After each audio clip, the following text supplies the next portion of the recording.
ആത്മഹത്യയുടെ മുനമ്പിൽ നിൽക്കുന്ന ആരെങ്കിലും എന്റെ ശബ്ദം കേൾക്കുന്നുണ്ട് എങ്കിൽ, അസ്വസ്ഥത പുകഞ്ഞുകൊണ്ട് ഇനി എന്ത് ചെയ്യുമെന്ന് ആലോചിച്ചുകൊണ്ട് അസ്വസ്ഥരായ ആരെങ്കിലും എന്റെ ഈ വാക്കുകൾ കേൾക്കുന്നുണ്ട് എങ്കിൽ അവരോടാണ് ഞാൻ പറയുന്നത്, നിങ്ങൾക്ക് നിർഭയത്വത്തിന്റെ ഒരു വഴിയുണ്ട്, നിങ്ങൾക്ക് സമാധാനത്തിന്റെ ഒരു മാർഗമുണ്ട്.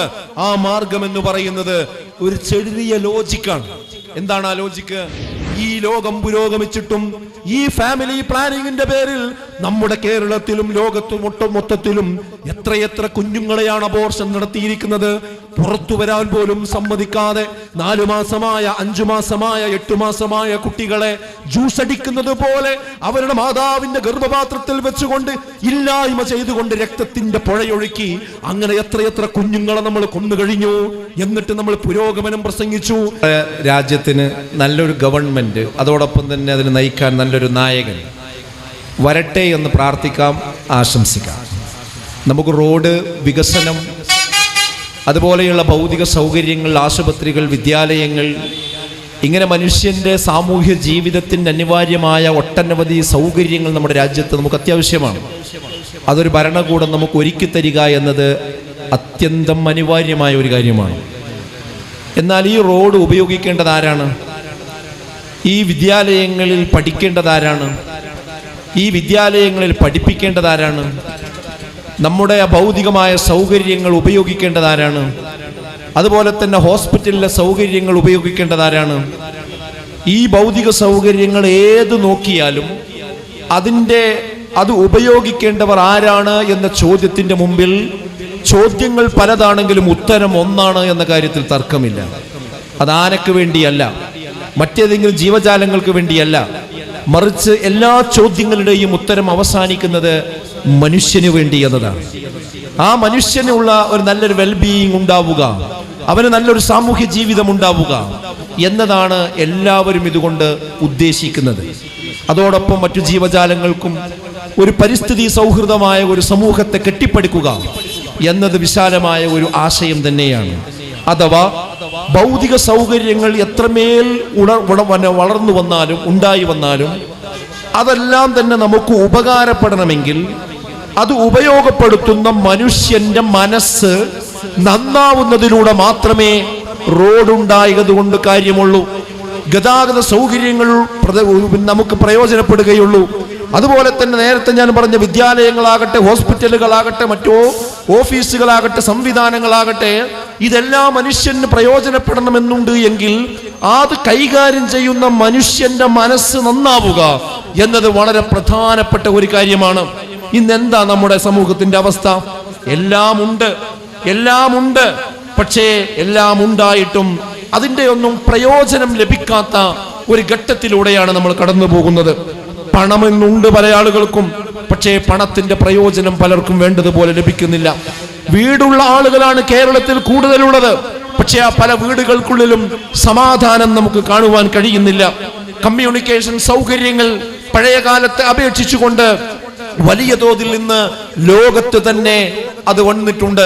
അതിന്റെ അനുരണനങ്ങൾ ഏറ്റവും കൂടുതൽ ഉണ്ടായിട്ടുള്ളത് ഇന്ത്യ രാജ്യത്ത് തന്നെ, നമ്മുടെ കേരള സംസ്ഥാനത്താണ്. പക്ഷേ ശരിയായ ആശയവിനിമയങ്ങൾ പലപ്പോഴും നടക്കുന്നില്ല. പണ്ടുണ്ടായിരുന്ന മാനുഷിക ബന്ധങ്ങൾ, ഈ കമ്മ്യൂണിക്കേഷൻ സംവിധാനങ്ങൾ, ഇന്റർനെറ്റിന്റെ സൗകര്യങ്ങൾ വർദ്ധിച്ച കാലഘട്ടങ്ങളിൽ രക്ഷിതാക്കൾ തമ്മിലും അതുപോലെ മക്കൾ തമ്മിലും ഭാര്യ ഭർത്താക്കന്മാർ തമ്മിലും പഴയതുപോലെയുള്ള ഒരു ഊഷ്മളമായ ബന്ധം ഇന്ന് ഉണ്ടാകുന്നില്ല എന്നാണ് നമുക്ക് കാണാൻ കഴിയുന്നത്. നോക്കൂ നിങ്ങൾ, ഈ വാടാനപ്പള്ളി അങ്ങാടിയിൽ ഇതാ വാഹനങ്ങൾ നിരന്നു നിൽക്കുകയാണ്. എന്തുകൊണ്ടാണ് അത് ഓടാത്തത്? അത് ഓടാൻ റോഡില്ലാത്തത് കൊണ്ടല്ല, ഇവിടെ ഗതാഗത കുരുക്കാണ്. ഈ ഗതാഗതക്കുരുക്ക് കേരളം മുഴുവൻ അനുഭവിച്ചു കൊണ്ടിരിക്കുകയാണ്.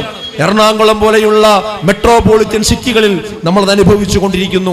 നമ്മുടെ ഹൈവേ വന്നതിന് ശേഷമാണ് ചെറിയൊരു ആശ്വാസം നമുക്കുണ്ടാകുന്നത്. അഥവാ റോഡ് എത്രത്തോളം വികസിക്കുന്നുവോ അതിനനുസരിച്ച് വാഹനങ്ങൾ പെരുകുന്നു, ഗതാഗത കുരുക്കും വർദ്ധിച്ചു കൊണ്ടിരിക്കുകയാണ്.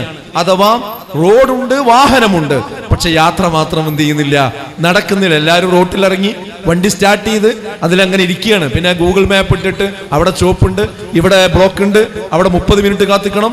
ഇങ്ങനെ സാധനങ്ങളുണ്ട്, പക്ഷെ അതിന്റെ പ്രയോജനങ്ങൾ പലപ്പോഴും കിട്ടുന്നില്ല. മരുന്ന് എത്രയാണ് നമ്മൾ കണ്ടുപിടിച്ചുകൊണ്ടിരിക്കുന്നത്, ഹോസ്പിറ്റലുകൾ എത്രയാണ് വന്നുകൊണ്ടിരിക്കുന്നത്, എത്രയാണ് ക്ലിനിക്കുകൾ വന്നുകൊണ്ടിരിക്കുന്നത്, എത്രയെത്ര ഡോക്ടർമാരാണ് ഇന്ന് പുറത്തിറങ്ങിക്കൊണ്ടിരിക്കുന്നത്. പക്ഷേ രോഗത്തിനൊരു കുറവും നമ്മൾ കാണുന്നില്ല. പഴയതിൽ നിന്ന് വ്യത്യസ്തമായി രോഗത്തിന്റെ എണ്ണം വർദ്ധിച്ചുകൊണ്ടേയിരിക്കുകയാണ്. അതേപോലെ മാതാപിതാക്കൾക്ക് അവർക്ക് സംരക്ഷണങ്ങൾ വേണ്ടതുപോലെ ലഭിക്കുന്നില്ല, ഭാര്യക്ക് സംരക്ഷണം ലഭിക്കുന്നില്ല, അതുപോലെ തന്നെ ഭർത്താവിന് പരിഗണന കിട്ടുന്നില്ല. ജനാധിപത്യ സംവിധാനത്തിന് ഊറ്റം കൊള്ളുന്ന ഒരു രാജ്യത്തിന്റെ പേരാണ് ഇന്ത്യ മഹാരാജ്യം എന്ന് പറയുന്നത്. ആ രാജ്യത്തെ സംസ്ഥാനമാണ് കേരളം. പക്ഷേ ആ ജനാധിപത്യ സംവിധാനത്തിന്റെ ഒരു ആശ്വാസവായു എവിടെയാണ് നമുക്ക് കേൾക്കാൻ കഴിയുന്നത്, എവിടെയാണ് നമുക്ക് അനുഭവിക്കാൻ കഴിയുന്നത്? പലപ്പോഴും അതിന്റെ ബുദ്ധിമുട്ടുകൾ ആളുകൾ അനുഭവിച്ചു കൊണ്ടിരിക്കുന്നുണ്ട്. വിദ്യാലയങ്ങളുണ്ട്, പക്ഷെ ആ വിദ്യാലയങ്ങളിൽ നിന്ന് 10 വർഷം പഠിച്ച് 10ാം ക്ലാസ് കഴിഞ്ഞ് പുറത്തിറങ്ങുന്ന വിദ്യാർത്ഥികൾക്ക് വീട്ടിലേക്ക് പോകുമ്പോൾ അവർക്ക് കാവൽ നിൽക്കുവാൻ തൊട്ടടുത്ത പോലീസ് സ്റ്റേഷനിൽ നിന്ന് പോലീസുകാർ ജീപ്പിലും ബസ്സിലും വന്ന് അവിടെ കാവൽ നിൽക്കേണ്ട ഒരു സാഹചര്യം ഇന്ന് കേരളത്തിലുണ്ട്. ഈ കഴിഞ്ഞ സെന്റ് ഓഫിന്റെ ദിവസം നമ്മുടെ ബഹുമാനപ്പെട്ട വിദ്യാഭ്യാസ മന്ത്രി പുറപ്പെടുവിച്ച ഒരു കാര്യം, ഒരു സെന്റ് ഓഫ് പരിപാടികൾ ആഘോഷങ്ങളാക്കുവാൻ പാടില്ല, പൊതുവിദ്യാലയങ്ങളിൽ പാടില്ല എന്ന്. എന്തേ കാരണം? സെന്റ് ഓഫിന്റെ പേരിൽ കുട്ടികൾ കാണിച്ചു കൂട്ടുന്നത് അവരുടെ യൂണിഫോമുകൾ വലിച്ചു കീറിക്കൊണ്ടിരിക്കുകയാണ്. അവർ അതുവരെ ഉപയോഗിച്ചിരുന്ന ബെഞ്ചും ഡെസ്കും തച്ചൊടിച്ചുകൊണ്ടിരിക്കുകയാണ്. വാഹനങ്ങൾ സ്കൂൾ കോമ്പൗണ്ടിൽ കൊണ്ടുവന്നുകൊണ്ട് മരണപ്പാച്ചിൽ പാഞ്ഞുകൊണ്ടിരിക്കുകയാണ്, ആക്സിഡന്റ് ഉണ്ടാക്കിക്കൊണ്ടിരിക്കുകയാണ്. അങ്ങനെ ആ അധ്യാപകരാണെന്നോ നാട്ടുകാരാണെന്നോ ഒന്നും നോക്കാതെ അങ്ങാടിയിലേക്ക് വന്ന് കൂട്ടമായി ചേരിതിരിഞ്ഞ് അടികൂടിക്കൊണ്ടിരിക്കുകയാണ്. ഏതിന്റെ ദിവസം 10 വർഷം അവർക്ക് ശരിയായ വിദ്യാഭ്യാസം നൽകി വളർത്തിക്കൊണ്ടുവന്ന ആ കുട്ടികൾ ഈ രീതിയിലാണ് വിദ്യാലയങ്ങളിൽ നിന്ന് പുറത്തു പോകുന്നതെങ്കിൽ, പോലീസ് അകമ്പടി അതിനാവശ്യമായി വരുന്നുവെങ്കിൽ, നമ്മുടെ വിദ്യാലയങ്ങളിൽ കൊടുക്കുന്ന ആ വിദ്യാഭ്യാസം എത്രമാത്രം നമ്മുടെ മക്കൾക്ക് പ്രയോജനപ്പെടുന്നുണ്ട് എന്ന് നമ്മൾ ആലോചിക്കേണ്ടതുണ്ട്. അതെ, വിദ്യാഭ്യാസത്തിന്റെ പ്രസക്തി എന്ന് പറയുന്നത്, സാക്ഷരത എന്ന് പറയുന്നത് അത് സംസ്കാരത്തിനുള്ളതാണ്. സംസ്കാരമുള്ള ഒരു സമൂഹം ഉണ്ടാകാനുള്ളതാണ്. പക്ഷേ വിദ്യാഭ്യാസം അതിന്റെ വഴിക്ക് പോകുന്നു. 2 റെയിൽപാളങ്ങളെ പോലെയാണ്. ആ റെയിൽപാളങ്ങൾ പലപ്പോഴും ഒരുമിച്ച് ചേരാറില്ല, അത് സമാന്തരമായി പോവുകയാണ്. ഇതുപോലെ വിദ്യാഭ്യാസം ഒരു ഭാഗത്ത് പോകുന്നു, സംസ്കാരമാകട്ടെ അതിനോട് കൂട്ടിമുട്ടാതെ അത് മറ്റൊരു വഴിക്കും സഞ്ചരിക്കുന്ന സാഹചര്യമാണ് ഇന്ന് നമ്മുടെ രാജ്യത്തുള്ളത് എന്നതിന് അധികം തെളിവുകൾ ഞാൻ പറയേണ്ടതില്ല. പഠിച്ച ആളുകളാണ് മാതാപിതാക്കളുടെ തല അടിച്ചു പൊളിക്കുന്നത്. പഠിച്ച ആളുകളാണ് കാമുകന് വിഷം കൊടുക്കുന്നത്. പഠിച്ച വ്യക്തിയാണ് സ്നേഹിച്ചുകൊണ്ട് പ്രേമിച്ചുകൊണ്ട് സ്ത്രീകളെ പീഡിപ്പിച്ചുകൊണ്ടിരിക്കുന്നത്. പഠിച്ച അധ്യാപകർ തന്നെയാണ് തന്റെ മുന്നിലൂടെ കടന്നുപോയ കുട്ടിയെ പലപ്പോഴും പീഡിപ്പിച്ചു എന്ന വാർത്ത വരുന്നത്. പഠിച്ച പോലീസുകാരൻ തന്നെയാണ് ആ പോലീസുകാരന്റെ പണിയെടുക്കുന്നതിന് പകരം പലപ്പോഴും അനാശാസ്യ പ്രവർത്തനങ്ങളിൽ പിടിക്കപ്പെട്ടു എന്ന് നമ്മൾ കേൾക്കുന്നത്. എന്നെ കേട്ടുകൊണ്ടിരിക്കുന്ന ഈ വാടാനപ്പള്ളിയിലെ സുഹൃത്തുക്കളോടാണ് ഞാൻ ചോദിക്കുന്നത്, എന്തുകൊണ്ട് ഈ വൈരുദ്ധ്യം സംഭവിക്കുന്നു? ഭൗതികമായ സൗകര്യങ്ങൾ വർദ്ധിക്കുമ്പോഴും മനുഷ്യന് സമാധാനം എന്തുകൊണ്ട്, നിർഭയത്വം എന്തുകൊണ്ട് അകലെ പോയിക്കൊണ്ടിരിക്കുന്നു എന്ന് നാം ആലോചിക്കേണ്ടതുണ്ട്. മാനസികാരോഗ്യത്തെ സംബന്ധിച്ച് WHO വേൾഡ് ഹെൽത്ത് ഓർഗനൈസേഷന്റെ കണക്ക് പ്രകാരം 300 ദശലക്ഷക്കണക്കിന് ആളുകൾ ഡിപ്രഷൻ രോഗത്തിന് ഈ നിമിഷം അടിമകളായി കൊണ്ടിരിക്കുന്നു എന്നതാണ്. എത്ര? 300 ദശലക്ഷക്കണക്കിന് ആളുകൾ. അവർക്ക് വാഹനമില്ലാത്തത് കൊണ്ടല്ല, അവർക്ക് വീട്ടിൽ AC ഇല്ലാത്തത് കൊണ്ടല്ല, അവർക്ക് ശമ്പളമില്ലാത്തത് കൊണ്ടല്ല, എല്ലാ സൗകര്യങ്ങളും ഉണ്ടായിട്ടും വിഷാദ രോഗത്തിലേക്ക് എടുത്തെറിയപ്പെടുന്ന ആളുകളുടെ എണ്ണം ഇന്ന് വർദ്ധിച്ചുകൊണ്ടിരിക്കുകയാണ്. മാത്രമല്ല, ഓരോ സെക്കൻഡിലും ലോകത്ത് 40 പേർ ആത്മഹത്യ ചെയ്തുകൊണ്ടിരിക്കുന്നുവെന്നാണ് കണക്കുകൾ പറയുന്നത്. ഓരോ മിനിറ്റിലുമല്ല, ഓരോ മണിക്കൂറിലുമല്ല, ഓരോ സെക്കൻഡിലും എന്നാണ് ഞാൻ പറഞ്ഞത്. അഥവാ ഞാൻ എന്റെ ഈ ഒരു സെന്റൻസ് പൂർത്തിയാകുമ്പോഴേക്കും ലോകത്തിന്റെ വിവിധ ഭാഗങ്ങളിൽ ചുരുങ്ങിയത് 10 പേരെങ്കിലും അവിടെ ആത്മഹത്യ ചെയ്യുന്നുവെന്ന് പറയുമ്പോ എത്രമേൽ മനുഷ്യന്മാർ അസ്വസ്ഥരാണ്. അഗ്നിപർവ്വത സമാനമായ അസ്വസ്ഥതകളുടെ മലക്ക് മുകളിലാണ് ഇന്ന് പല വ്യക്തികളും കുടുംബങ്ങളും കഴിഞ്ഞു പോയിക്കൊണ്ടിരിക്കുന്നത് എന്നതിന് ഞാൻ അധികം തെളിവുകൾ പറയേണ്ടതില്ല. കേരളത്തിൽ ആത്മഹത്യാ നിരക്ക് മറ്റു സംസ്ഥാനങ്ങൾ അപേക്ഷിച്ചുകൊണ്ട് കൂടുതലാണ് എന്ന കാര്യത്തിൽ നമുക്ക് ചേർത്ത് വായിക്കേണ്ടതുണ്ട്. ലഹരി ഉപയോഗം മൂലം നടക്കുന്ന കുറ്റകൃത്യങ്ങൾ 120% കേരളത്തിൽ വർധനയായി രേഖപ്പെടുത്തിയിരിക്കുന്നത് എന്ന് നമ്മൾ മനസ്സിലാക്കണം. യാദൃശ്ചികമായ ഒട്ടും നമുക്ക് സമീകരിക്കാൻ കഴിയാത്ത നമ്മളെ ഞെട്ടിപ്പിക്കുന്ന രീതിയിലുള്ള കൊലപാതകങ്ങൾ എത്ര എണ്ണമാണ് നമ്മുടെ കേരളത്തിൽ ആവർത്തിച്ചത്. നമുക്കറിയാം, തിരുവനന്തപുരത്ത് ഒരു ചെറുപ്പക്കാരൻ സ്വന്തം വീട്ടിലെ വല്യമ്മ മുതൽ ബാക്കി 2-3-4 പേരെ ആമർ കൊണ്ട് അടിച്ചു കൊന്ന സംഭവം നമ്മുടെ കേരളത്തിൽ ഉണ്ടായി. അങ്ങനെ എത്ര സംഭവങ്ങൾ പ്രണയത്തിന്റെ പേരിൽ, പ്രണയം പിണങ്ങിയതിന്റെ പേരിൽ അങ്ങനെയൊക്കെ സംഭവിച്ചു കൊണ്ടിരിക്കുന്നു. മാത്രമല്ല, ചെറിയൊരു ടെൻഷൻ വരുമ്പോഴേക്കും സ്വന്തം മരിക്കല്ല ചെയ്യണത്, സ്വന്തം 2-3 പിഞ്ചോമന പൈതങ്ങളായ കുട്ടികളെ കിണറ്റിലേക്ക് വലിച്ചെറിഞ്ഞ് ആ മാതാപിതാക്കൾ ഫാനിൽ കെട്ടി ആത്മഹത്യ ചെയ്യുന്ന സംഭവം കേരളത്തിൽ ഒറ്റപ്പെട്ടതല്ല. എന്താണ് നമ്മുടെ വീടകങ്ങളിൽ സംഭവിച്ചു കൊണ്ടിരിക്കുന്നത്? എന്തിനാണ് ഈ വാടാനപ്പള്ളിയിൽ ഈ ഒരു തിരക്ക് പിടിച്ച അങ്ങാടിയിൽ ഈ സ്പീക്കർ വെച്ചുകൊണ്ട് എന്തിനാണ് സംസാരിക്കുന്നത്? ഈ പ്രശ്നത്തെയാണ് നമ്മൾ അഡ്രസ് ചെയ്യുന്നത്. ഈ പ്രശ്നത്തെ അഡ്രസ് ചെയ്യാൻ ആരുണ്ട്? ഇവിടെ രാഷ്ട്രീയ പ്രവർത്തനങ്ങൾ നടക്കുന്നുണ്ട്, മറ്റു പല രീതിയിലും കാര്യങ്ങളൊക്കെ നടക്കുന്നുണ്ട്. പക്ഷേ മനുഷ്യൻ അടിസ്ഥാനപരമായി ഇന്ന് അനുഭവിച്ചു കൊണ്ടിരിക്കുന്ന ഈ പ്രശ്നത്തിന് പലപ്പോഴും പരിഹാരങ്ങൾ ഉണ്ടാകുന്നില്ല എന്നതാണ്. ഞാൻ അത് വിശദീകരിക്കേണ്ടതില്ല. ആ പരിഹാരത്തിലേക്കാണ് ഞാൻ നേരിട്ട് വരുന്നത്. സുഹൃത്തുക്കളെ, ഇതിന് പരിഹാരമുണ്ട്. പക്ഷെ ആ പരിഹാരം നമ്മൾ കണ്ണ് തുറന്ന് കാണണം. ആ പരിഹാരത്തെക്കുറിച്ച് നമ്മൾ കാതു തുറന്ന് കേൾക്കണം. ആ പരിഹാരത്തെക്കുറിച്ച് ഹൃദയം കൊണ്ട് മുൻവിധിയില്ലാതെ നാം ചിന്തിക്കണം. എങ്കിൽ ആ പരിഹാരത്തിലേക്ക് പോകാം. ഏതു പരിഹാരത്തിലേക്ക്? ആത്മഹത്യയുടെ മുനമ്പിൽ നിൽക്കുന്ന ആരെങ്കിലും എന്റെ ശബ്ദം കേൾക്കുന്നുണ്ട് എങ്കിൽ, അസ്വസ്ഥത പുകഞ്ഞുകൊണ്ട് ഇനി എന്ത് ചെയ്യുമെന്ന് ആലോചിച്ചുകൊണ്ട് അസ്വസ്ഥരായ ആരെങ്കിലും എന്റെ ഈ വാക്കുകൾ കേൾക്കുന്നുണ്ട് എങ്കിൽ അവരോടാണ് ഞാൻ പറയുന്നത്, നിങ്ങൾക്ക് നിർഭയത്വത്തിന്റെ ഒരു വഴിയുണ്ട്, നിങ്ങൾക്ക് സമാധാനത്തിന്റെ ഒരു മാർഗമുണ്ട്. ആ മാർഗം എന്ന് പറയുന്നത് ഒരു ചെറിയ ലോജിക്കാണ്. എന്താണ് ആ ലോജിക്ക്? ഈ വാടാനപ്പള്ളി അങ്ങാടിയിൽ ഒരുപാട് കട കാണുന്നുണ്ടല്ലോ.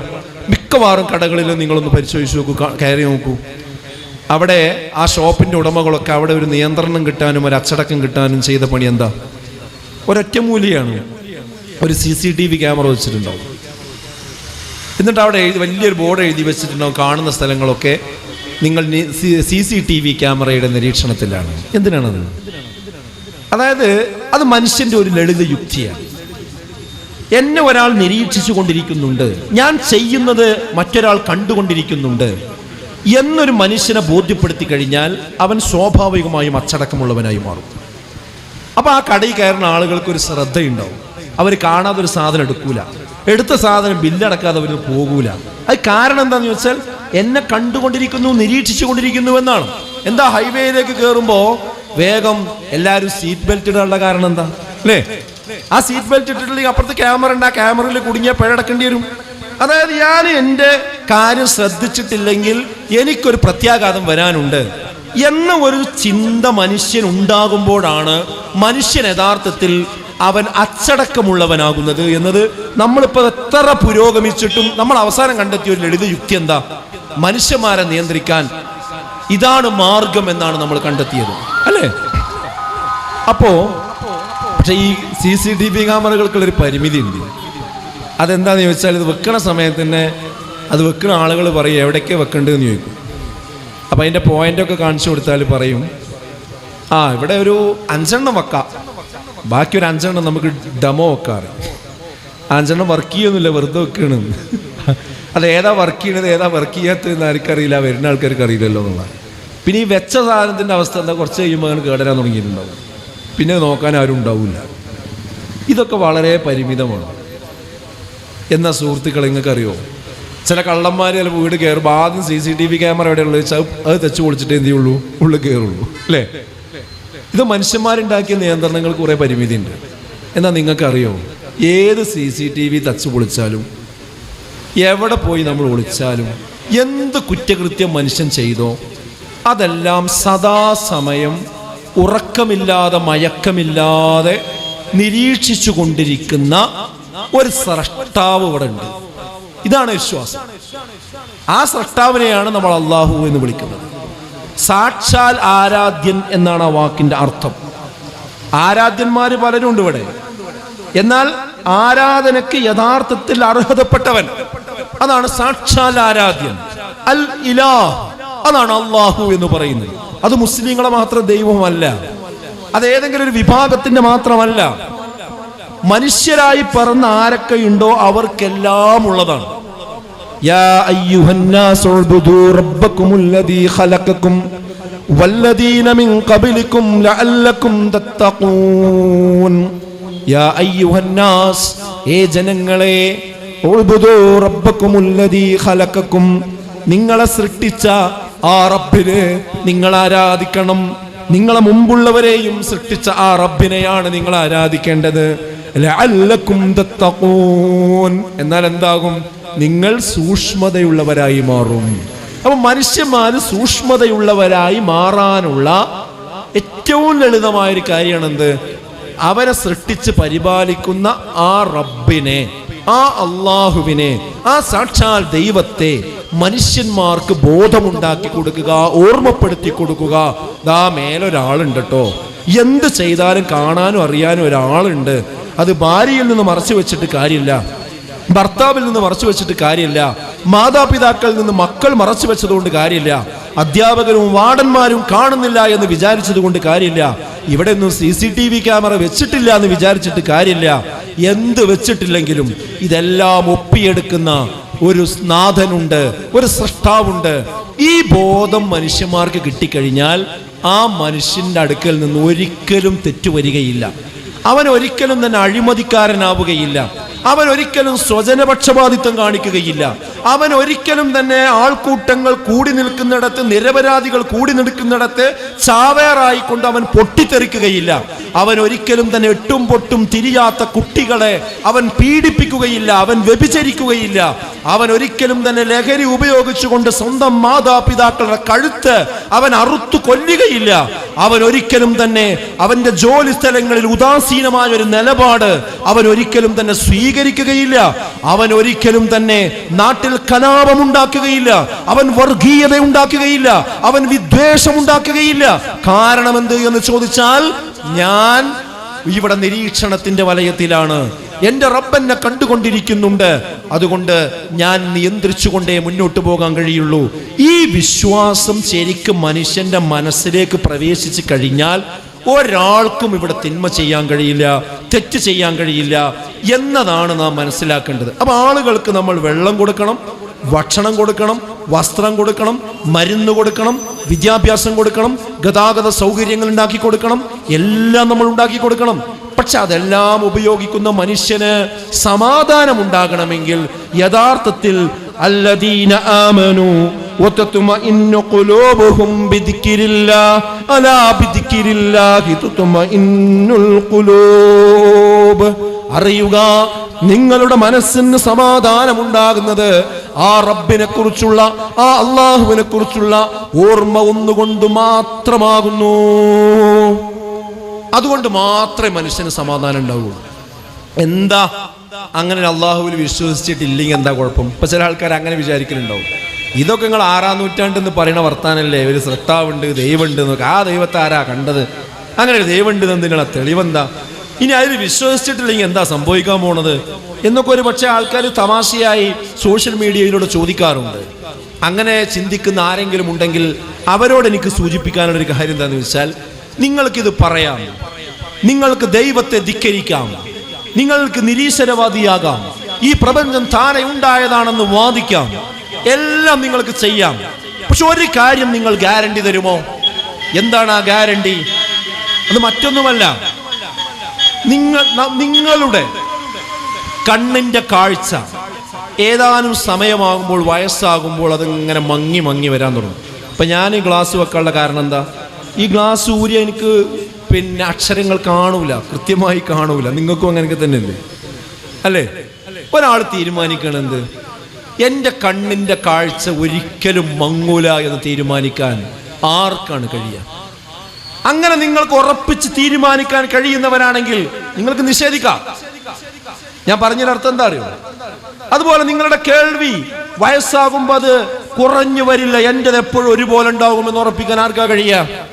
എന്റെ തൊലി ഒരിക്കലും ചുളുങ്ങുകയില്ല. ഈ 25 വയസ്സിലുള്ള തൊലി എങ്ങനെയാണോ അതുപോലെയായിരിക്കും മരിക്കുന്നത് വരെയും എന്റെ തൊലി എന്ന് പറയാൻ എത്ര ആളുകൾക്ക് കഴിയും? എന്റെ ഹൃദയം, എന്റെ ശരീരത്തിന്റെ പാർട്സുകൾ അതെന്നും ഈ ഊർജ്ജസ്വലമായ അവസ്ഥയിൽ ഉണ്ടാകുമെന്ന് എത്ര ആളുകൾക്ക് ഉറപ്പ് പറയാൻ കഴിയും? ഒക്കെ പോകട്ടെ, ഞാൻ മരിക്കൂല എന്ന് ആർക്കാ പറയാൻ പറ്റുക? ഞാൻ മരിക്കൂല, ഞാൻ ഇവിടെ ഉണ്ടാവും എന്ന് ഓർക്കാ പറയാൻ പറ്റുക? ആർക്കും പറയാൻ കഴിയില്ല. ഇത്ര നിസ്സാരനാണ് മനുഷ്യൻ. ഒരു ഈച്ച വന്നിട്ട് നമ്മുടെ മുമ്പിലൂടെ കണ്ണിന്റെ മുമ്പിൽ കൂടി ഇങ്ങനെ ഒന്ന് പാറിക്കളിച്ചാൽ അപ്പോഴേക്ക് നമുക്ക് പ്രശ്നമായി, അല്ലേ? അല്ലെങ്കിൽ ഒരു കൊതുക് വന്ന് രാത്രി ഉറങ്ങണ സമയത്ത് ഒറ്റ കൊതുക് മതി, അത് ചെവിൻ്റെ അവിടെ ഇങ്ങനെ വട്ടം കറങ്ങി അത് അതിനെങ്ങനെ ആട്ടിയിട്ട് എന്ത് ചെയ്യും? ഒരു സ്വൈരം കിട്ടാത്തൊരവസ്ഥ. ഒരു ചെറിയ പ്രാണി. സഹോദരങ്ങളെ, ഞാൻ പറഞ്ഞു വന്ന കാര്യം അത്രയേ ഉള്ളൂ. നമ്മൾ എത്ര ശക്തന്മാരായിട്ടും കാര്യമില്ല. ഒരു ചെറിയൊരു കൊതുക് വന്ന് ഒന്ന് സ്വീപ്പാക്കിയാൽ ആകെ അസ്വസ്ഥനാകണവനാണ് ആര്? മനുഷ്യൻ എന്ന് പറയുന്നത്. വളരെ ലൈഫാണ് മനുഷ്യന്മാർ, ദുർബലന്മാരാണ് മനുഷ്യന്മാർ. നമ്മളെ സമയം ചോദിക്കാതെ, അനുവാദം ചോദിക്കാതെ ഇവിടുന്ന് നമ്മളാണ് പോകും. ഏതുപോലെ? നമ്മൾ അനുവാദം ചോദിക്കാതല്ലേ നമ്മൾ ഇങ്ങോട്ട് വന്നത്? നമ്മളോട് ആരോടെങ്കിലും പ്രത്യേക അനുവാദം ചോദിച്ച് നിന്നെ ഞാൻ സൃഷ്ടിക്കാൻ പോവുകയാണ്, നിന്റെ മാതാവിൻ്റെ ഗർഭപാത്രത്തിൽ 9 ദിവസവും 10 ദിവസം ഉണ്ടാവും, പിന്നെ ഈ പ്രസവിക്കും, പിന്നെ ഒരു ഭൂമിയിലേക്ക് വരും എന്ന് പറഞ്ഞ് നമ്മളോടൊരു അനുവാദം ചോദിച്ചിട്ടാണോ നമ്മളിങ്ങോട്ട് വന്നത്? ഒരിക്കലും അല്ല. അതേപോലെ നമ്മളോട് അനുവാദം ചോദിക്കാതെ നമ്മൾ ഇന്നിപ്പോൾ ഞാൻ അങ്ങോട്ട് വരുമ്പോൾ എനിക്കൊരു ഫോൺ വന്നു. ഉച്ചയ്ക്ക് കിടന്നുറങ്ങിയതാണ്. ഞങ്ങളുടെ നാട്ടിലെ എൻ്റെ ഒരു ബന്ധുവാണ്. ഉച്ചയ്ക്ക് കിടന്നുറങ്ങിയതാണ്. പക്ഷേ കിടന്നുറങ്ങി സാധാരണ ഒന്ന് ഉറങ്ങി അങ്ങനെ മയങ്ങി എഴുന്നേൽക്കുന്ന ഒരു സമയമായപ്പോഴും എഴുന്നേൽക്കുന്നില്ല. അപ്പോൾ പോയി വിളിച്ചു നോക്കുമ്പോൾ അനങ്ങളില്ല. ഉറക്കത്തിൽ എന്ത് ചെയ്തിരിക്കുക? മരണപ്പെട്ടിരിക്കുക. അല്ലാഹു അവർക്ക് മഗ്ഫിറത്ത് നൽകുമാറാകട്ടെ. അപ്പോൾ ഇത്രയേ ഉള്ളൂ മനുഷ്യൻ എന്ന് പറയുന്നത്. ഞാൻ ചോദിക്കുന്നത്, നമ്മൾ എന്ത് വീരവാദം പറഞ്ഞിട്ടും കാര്യമില്ല, ഈ മരണത്തെ തടുക്കാൻ നമുക്ക് കഴിയുമോ? അത് തടുക്കാൻ കഴിയുന്ന ആളുകളുണ്ടെങ്കിൽ അവർ നിഷേധിക്കട്ടെ ദൈവത്തെ, അവർ നിഷേധിക്കട്ടെ പരലോകത്തെ, അവർ നിഷേധിക്കട്ടെ ഇനിയൊരു ലോകമില്ല എന്നുള്ള കാര്യത്തെ. അങ്ങനെയില്ല, ആർക്കും കഴിയില്ല.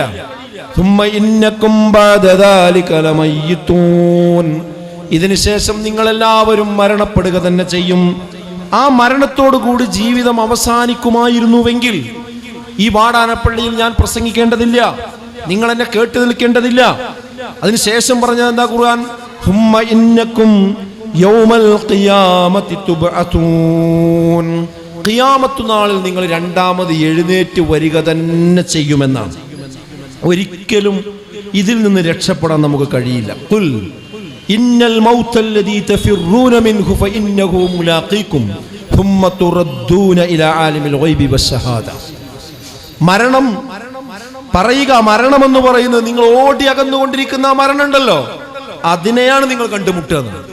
ഒരു സിംഹം ഒരു മാൻപേടയ്ക്ക് പിന്നാലെ കൂടിയാൽ ആ മാൻപേട അതിൽ നിന്ന് രക്ഷപ്പെടാൻ ഇങ്ങനെ ഓടുമ്പോൾ വേറൊരു സിംഹത്തിന്റെ വായിലേക്ക് ചെന്ന് എങ്ങനെ ഉണ്ടാവും? ഇതേപോലെയാണ് എന്ത്? നമ്മൾ മരണത്തിൽ നിന്ന് രക്ഷപ്പെടാൻ വേണ്ടിയാണ് ഹോസ്പിറ്റലിൽ പോണത്, അഡ്മിറ്റ് ആകുന്നത്, ഒരുപാട് കാര്യങ്ങൾ ചെയ്യും. പക്ഷെ അവസാനം എത്തുന്നത് മരണത്തിൽ തന്നെയാണ്. ഓട്ടം എത്ര സ്പീഡ് കൂട്ടണോ ആ സ്പീഡ് കൂട്ടുന്നത് വിളിക്കുക മരണത്തിക്ക്. രക്ഷയില്ല, ഒരാൾക്കും രക്ഷയില്ല. فإذا جاء أجلهم لا يستأخرون ساعة ولا يستقدمون. അജല് വന്നാൽ, അഥവാ ഒരു മനുഷ്യന്റെ ജീവിതത്തിന്റെ അവസാനം ഏതാണ് എന്ന് നേരത്തെ തീരുമാനിച്ചിട്ടുണ്ട്. ആ തീരുമാനം വന്നു കഴിഞ്ഞാൽ ഒരിക്കലും അങ്ങോട്ട് മുന്നോട്ടും ആകൂല പിന്നോട്ടും ആകൂല. അത് ആ സമയത്ത് എന്ത് ചെയ്യും? അതാണ് സംഭവിക്കും. എവിടെ ഒളിച്ചിട്ടും കാര്യമില്ല. ഐനമാ തകൂനു യുദ്രികുമുൽ മൗത്ത് വലൗ കുൻതും ഫീ ബുറൂജിൻ മുശയ്യദ. കോട്ടകൊത്തളങ്ങളിൽ പോയി ഒളിച്ചിരുന്നാൽ പോലും ആ മരണം നിങ്ങളെ കണ്ടെത്തുക തന്നെ ചെയ്യും എന്നാണ് വിശുദ്ധ ഖുർആൻ ഓർമ്മപ്പെടുത്തുന്നത്. മരിക്കാൻ നമ്മൾ എവിടെ വെച്ച് മരിക്കണം? അത് അമേരിക്കയിൽ വേണോ, സൗദി അറേബ്യയിൽ വേണോ, ഹറമിന്റെ മുറ്റത്ത് വെച്ച് വേണോ, എവിടെയാണ് അള്ളാഹ് തീരുമാനിച്ചാൽ അങ്ങോട്ട് പോകാൻ അള്ളാഹ് ഒരു ആവശ്യം ഉണ്ടാക്കുന്നതാണ്. ഇദാ ഖലല്ലാഹു ലി അബ്ദിൻ അൻ യമൂത ബി അർളിൻ ജഅല ലഹു ഇലൈഹാ ഹാജ. അള്ളാഹു ഒരാൾക്ക് എവിടെ വെച്ചാണോ മരണം തീരുമാനിച്ചിട്ടുള്ളത് ആ തീരുമാനിച്ച സ്ഥലത്തേക്ക് അവനൊരു ആവശ്യം അള്ളാഹു ഉണ്ടാക്കി കൊടുക്കുന്ന ആ ആവശ്യം വെച്ച് അവൻ അവിടെ പോകും, അത് അവിടെ വെച്ച് സംഭവിക്കും. അപ്പൊ ഇത്ര നിസ്സാരന്മാരായ ആളുകളാണ് സുഹൃത്തുക്കളെ നമ്മൾ ഓരോരുത്തരും മനസ്സിലാക്കുക. അതുകൊണ്ട് നമ്മൾ നമ്മുടെ നിയന്ത്രണത്തിലല്ല. നമ്മൾ ലിബറൽ വാദം പറയുന്നു, പുരോഗമനവാദം പറയുന്നു, മൈ ബോഡി മൈ റൈറ്റ് എന്ന് പറയുന്നു, നിഹിലിസത്തെ കുറിച്ച് നമ്മൾ സംസാരിച്ചു കൊണ്ടിരിക്കുന്നു, യോളോ എന്ന അജണ്ടയെക്കുറിച്ച് നമ്മൾ പറഞ്ഞുകൊണ്ടിരിക്കുന്നു, പിന്നെ എൻ്റെ കാര്യം ഞാനാണ് തീരുമാനിക്കുക എന്ന് പറഞ്ഞുകൊണ്ടിരിക്കുന്നു, എനിക്ക് 18 വയസ്സായി, ഇനി എൻ്റെ കാര്യം വാപ്പ നോക്കണ്ട, ഉമ്മ നോക്കണ്ട, കുടുംബം നോക്കണ്ട, ഞാൻ തന്നെ നോക്കുമെന്ന് പറഞ്ഞുകൊണ്ടിരിക്കുന്നു. ഇതൊക്കെ പറഞ്ഞിട്ടും കാര്യമില്ല. നമ്മളെപ്പോൾ മരിക്കും എന്നുള്ള കാര്യം പറയാൻ പോലും നമുക്ക് കഴിയില്ല. എപ്പോൾ നമുക്ക് അസുഖം വരുന്നു നമുക്ക് പറയാൻ കഴിയില്ല. അത്ര ദുർബലന്മാരാണ് നമ്മൾ ഓരോരുത്തരും. ആ ദുർബലത നമ്മൾ മനസ്സിലാക്കുമ്പോൾ ഈ ലോകം സൃഷ്ടിച്ചതും പരിപാലിക്കുന്നതും യഥാർത്ഥത്തിൽ ഇവിടെ മാത്രം ജീവിക്കാനല്ല എന്ന് നമുക്ക് ബോധ്യപ്പെടും. ഇന്ന് നമ്മൾ പറഞ്ഞല്ലോ, ഇപ്പോൾ ഒരു ഇലക്ഷൻ്റെ വിജയമാണല്ലോ നമ്മൾ ഇതുവരെ കാത്തുകൊണ്ടിരുന്നത് കേരളം, അല്ലേ? ആ ഒരു വിജയം എത്ര ആകാംക്ഷയോടുകൂടിയാണ് ആളുകളൊക്കെ ടെലിവിഷൻ സ്ക്രീനിലൊക്കെ നോക്കി നിന്നത്. കാരണം ഒരു മത്സരം നടന്ന് ആര് ജയിക്കും, ഇനി ആര് മുഖ്യമന്ത്രിയാവും, എല്ലാവർക്കും ഭയങ്കരമായ ഉത്കണ്ഠയാണ്. എന്നാ സുഹൃത്തുക്കളെ, ഈ മുഖ്യമന്ത്രിയും ഈ സംഗതികളൊക്കെ കേവലം എത്രയാണ്, ഒരു 5 വർഷത്തിനാണ് മാക്സിമം ഉണ്ടാവുക, അല്ലേ? എന്നാലേ മനുഷ്യനെ സംബന്ധിച്ചിടത്തോളം അതിലും പ്രധാനപ്പെട്ട ഒരു കാര്യമാണെന്ത്, അവൻ്റെ മരണാനന്തര ജീവിതം എന്ന് പറയുന്നത്. അതിൻ്റെ പ്രത്യേകത എന്താ വെച്ചാൽ പിന്നെ മരണമല്ല എന്നുള്ളതാണ്. മരിച്ചതിന് ശേഷം രണ്ടാമത് എഴുന്നേറ്റ് മനുഷ്യൻ വരും. അത് വന്നു കഴിഞ്ഞാൽ പിന്നെ അവന് പിന്നൊരു മരണമല്ല. കുല്ലു നഫ്സിൻ ദാഇഖത്തുൽ മൗത്ത് ഇന്നമാ തുവഫൗന ഉജൂറകും യൗമൽ ഖിയാമ ഫമൻ സുഹ്സിയ അനിൻ നാർ വഉദ്ഖിലൽ ജന്ന ഫഖദ് ഫാസ് വമൽ ഹയാത്തുദ് ദുനിയ ഇല്ലാ മതാഉൽ ഗുറൂർ. കുല്ലു നഫ്സിൻ ദാഇഖത്തുൽ മൗത്ത്, എല്ലാ ആത്മാവും മരിക്കുമെന്നല്ല ഖുർആൻ പറഞ്ഞത്, മരണത്തിന്റെ രുചി ആസ്വദിക്കുക തന്നെ ചെയ്യും. വഇന്നമാ തുവഫൗന ഉജൂറകും യൗമൽ ഖിയാമ, നിങ്ങളുടെ പ്രവർത്തനത്തിന്റെ സമ്പൂർണമായ പ്രതിഫലം ഈ ലോകത്ത് വെച്ചല്ല നിങ്ങൾക്ക് നൽകുന്നത്, അത് നാളെ ഖിയാമത്ത് നാളിലാണ്, മരണാനന്തര ജീവിതത്തിലാണ്. ഇന്നമാ തുവഫൗന ഉജൂറകും യൗമൽ ഖിയാമ ഫമൻ സുഹ്സിയ അനിൻ നാർ വഉദ്ഖിലൽ ജന്ന ഫഖദ് ഫാസ്. ആര് ആ നാളെ പരലോകത്ത് ഉയർത്തി എഴുന്നേൽപ്പിക്കപ്പെടുമ്പോൾ ആ ജ്വലിക്കുന്ന നരകാഗ്നിയിൽ നിന്ന് അകറ്റപ്പെടുകയും ആ ഉന്നതമായ സ്വർഗത്തിൽ പ്രവേശിക്കപ്പെടുകയും ചെയ്തുവോ ഫഖദ് ഫാസ്, അവനാകുന്നു വിജയി. പരീക്ഷയിൽ വിജയിച്ചവൻ വിജയിയാണ്, പക്ഷേ ശാശ്വതമായ വിജയിയല്ല. ഈ വാടാനപ്പള്ളി അങ്ങാടിയിൽ നന്നായി ബിസിനസ് നടത്തി ലാഭം കൊയ്യുന്നത് വലിയ ലാഭമാണ്, പക്ഷേ അത് ശാശ്വതമായ ലാഭമല്ല. ഈ 140 മണ്ഡലങ്ങളിലും വാശിയേറിയ തെരഞ്ഞെടുപ്പിൽ മത്സരിച്ച് വമ്പിച്ച ഭൂരിപക്ഷത്തോടുകൂടി വിജയിച്ചു വരുന്നതൊരു വിജയമാണ്, പക്ഷേ അത് ശാശ്വതമായ വിജയമല്ല. ശാശ്വതമായ വിജയമെന്ന് പറയുന്നത് മരണാനന്തരമുള്ള യഥാർത്ഥ ജീവിതത്തിൽ ആ നരകാഗ്നിയിൽ നിന്ന് രക്ഷപ്പെടുകയും സ്വർഗത്തിൽ പ്രവേശിക്കപ്പെടുകയും ചെയ്തവനാരോ ഫഖദ് ഫാസ്, അവനാകുന്നു യഥാർത്ഥത്തിലുള്ള വിജയി. കാരണം എന്താണെന്നറിയോ? യഥാർത്ഥ വിജയാകാനുള്ള കാരണം എന്താണെന്നറിയോ? ആ ജ്വലിക്കുന്ന നരകം എന്ന് പറഞ്ഞാൽ നമ്മൾ വിചാരിക്കുന്നത് പോലെയല്ല. അതാണ് നമ്മൾ ആദ്യം മനസ്സിലാക്കേണ്ട ഒരു കാര്യം. അത് നമ്മൾ വിചാരിക്കുന്ന പോലെ അത്ര നിസ്സാരമല്ല. കാരണം ഇവിടെ നമ്മൾ ഉപയോഗിക്കുന്ന തീയിൻ്റെ ചൂടത്രേ, അത് നമുക്ക് എല്ലാവർക്കും ബോധ്യമുണ്ടല്ലോ. ഒരു തീപ്പൊട്ടിക്കൊള്ളി നമ്മൾ ഒന്ന് ഉരസിയ ശേഷം അതങ്ങാനും നമ്മുടെ കയ്യിലൊന്ന് പറ്റിച്ചേർന്ന് കത്തി നിന്നാൽ, അല്പസമയം കത്തി നിന്നാൽ മതി, എത്ര ദിവസം അതിന്റെ വേദന ഉണ്ടാവും നിങ്ങളൊന്ന് ആലോചിച്ച് നോക്കി, അല്ലേ? നമ്മൾ സാധാരണ അടുപ്പുണ്ടാക്കാൻ വേണ്ടി കല്ല് ഉപയോഗിക്കാറുണ്ട്, കരിങ്കല്ല് ഉപയോഗിക്കും, വെട്ടുകല്ല് ഉപയോഗിക്കും, ഇഷ്ടിക ഉപയോഗിക്കും. എന്തിനാ? എത്ര അടുപ്പ് കത്തിച്ചാലും ആ വിറക് കത്തുമെന്നല്ലാതെ ഈ കല്ല് കത്തൂല എന്നുള്ള ധൈര്യം കൊണ്ടാണ്, അല്ലേ? കല്ല് കത്തുന്നുണ്ടെങ്കിൽ അതെന്ത് ചെയ്യൂല, നമ്മൾ അടുപ്പിന് ഉപയോഗിക്കൂല. എന്നാ നിങ്ങൾക്ക് അറിയോ, ഈ കല്ല് കത്തുന്നതാണ് നരകം, പാറ കത്തുന്നതാണ് നരകം.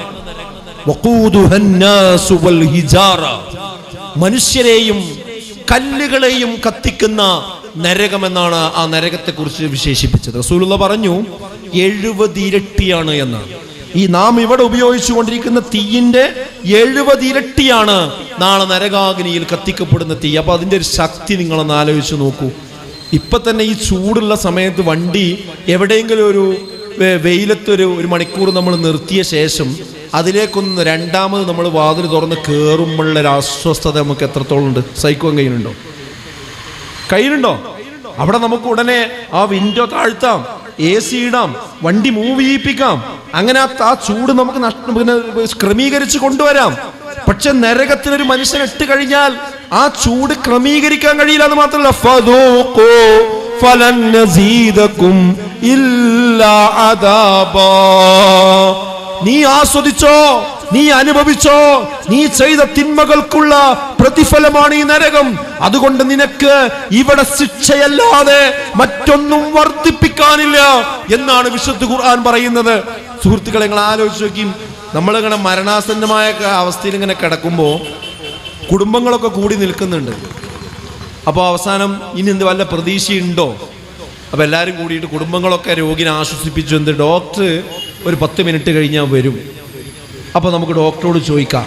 ആകെ ഒരു പ്രതീക്ഷ എന്താ വെച്ചാൽ ഡോക്ടർ വന്നിട്ട് ആ ടെസ്റ്റ് എന്താണ്, എങ്ങനെയാണ്, അത് വിജയിച്ചിട്ടുണ്ടോ, എന്താ അവസ്ഥ, അപ്പോൾ ഡോക്ടറെ അടുത്ത് നിന്നൊരു സന്തോഷ വാർത്ത കിട്ടും എന്ന ആശ്വാസത്തിലാണ് ആ രോഗിയും കുടുംബവും കിടക്കുന്നത്. ആ സമയത്ത് ഡോക്ടർ തിരക്ക് പിടിച്ച് റൂമിനുള്ളിലേക്ക് കയറി വന്നിട്ട് ഒരു ദയയില്ലാതെ പറയണത്, നിങ്ങളെ ടെസ്റ്റൊക്കെ നെഗറ്റീവാണ്, എന്ത് ചെയ്തിട്ടും കാര്യമില്ല, പ്രശ്നമാണ്, അതുകൊണ്ട് ഇനി ഏതാനും സമയം മാത്രമേ നിങ്ങൾ ജീവിച്ചിരിക്കുള്ളൂ എന്നൊരു വാക്ക് അങ്ങനെ പറയണത് എന്തായിരിക്കും അവസ്ഥ?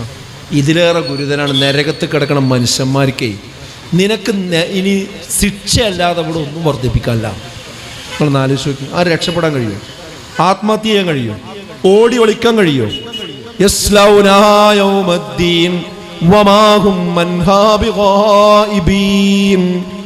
അതിൽ നിങ്ങളുടെ ശരീരം കത്തിക്കരിഞ്ഞുകൊണ്ടിരിക്കും, എന്നാൽ കരിക്കട്ടയാകുമോ, മരിക്കുമോ ഇല്ല.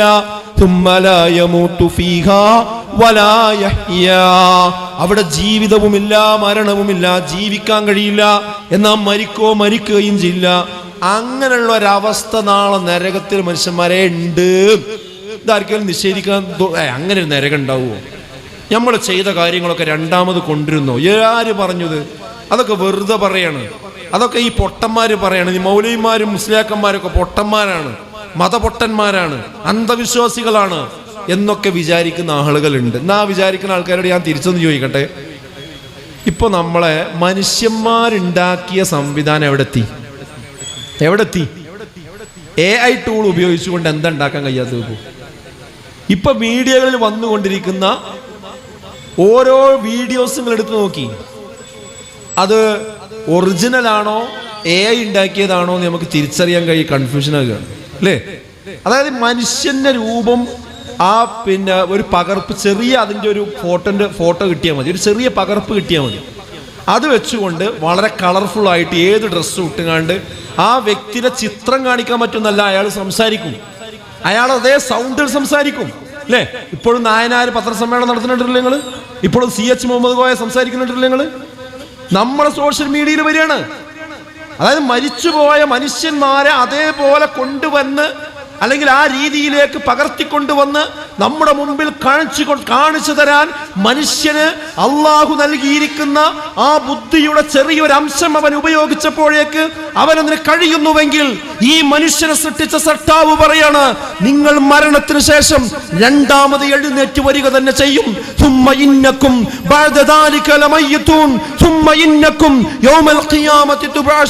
നിങ്ങൾ രണ്ടാമത് എഴുന്നേറ്റ് വരിക തന്നെ ചെയ്യുമെന്ന് ആ ഖുർആനാണ് പറയുന്നത്. ആ ഖുർആൻ പറഞ്ഞത് ഒന്നും തെറ്റിയിട്ടില്ല എന്ന് നമ്മൾ മനസ്സിലാക്കണം. ഖുർആൻ കേൾക്കുമ്പോ അത് മുസ്ലിങ്ങളെ ഗ്രന്ഥല്ലേ, അത് പറയണമൊക്കെ പാടെ അങ്ങനെ സംഭവിക്കുമോ എന്നൊരു പക്ഷേ ചില ആൾക്കാർ വിചാരിക്കുന്നുണ്ടാവും.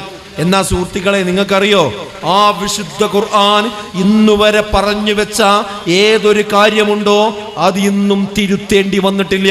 അത് നന്മയാണെന്ന് പറഞ്ഞത് എന്നും നന്മയാണ്, അത് തിന്മയാണെന്ന് പറഞ്ഞത് ഇപ്പോൾ നാം സംസാരിച്ചു കൊണ്ടിരിക്കുന്ന സമയത്തും അത് തിന്മയാണ്. ഞാനതിന്റെ വിശദാംശങ്ങളിലേക്ക് പോകുന്നില്ല, ഒരൊറ്റ ഉദാഹരണം ഞാൻ പറയാം.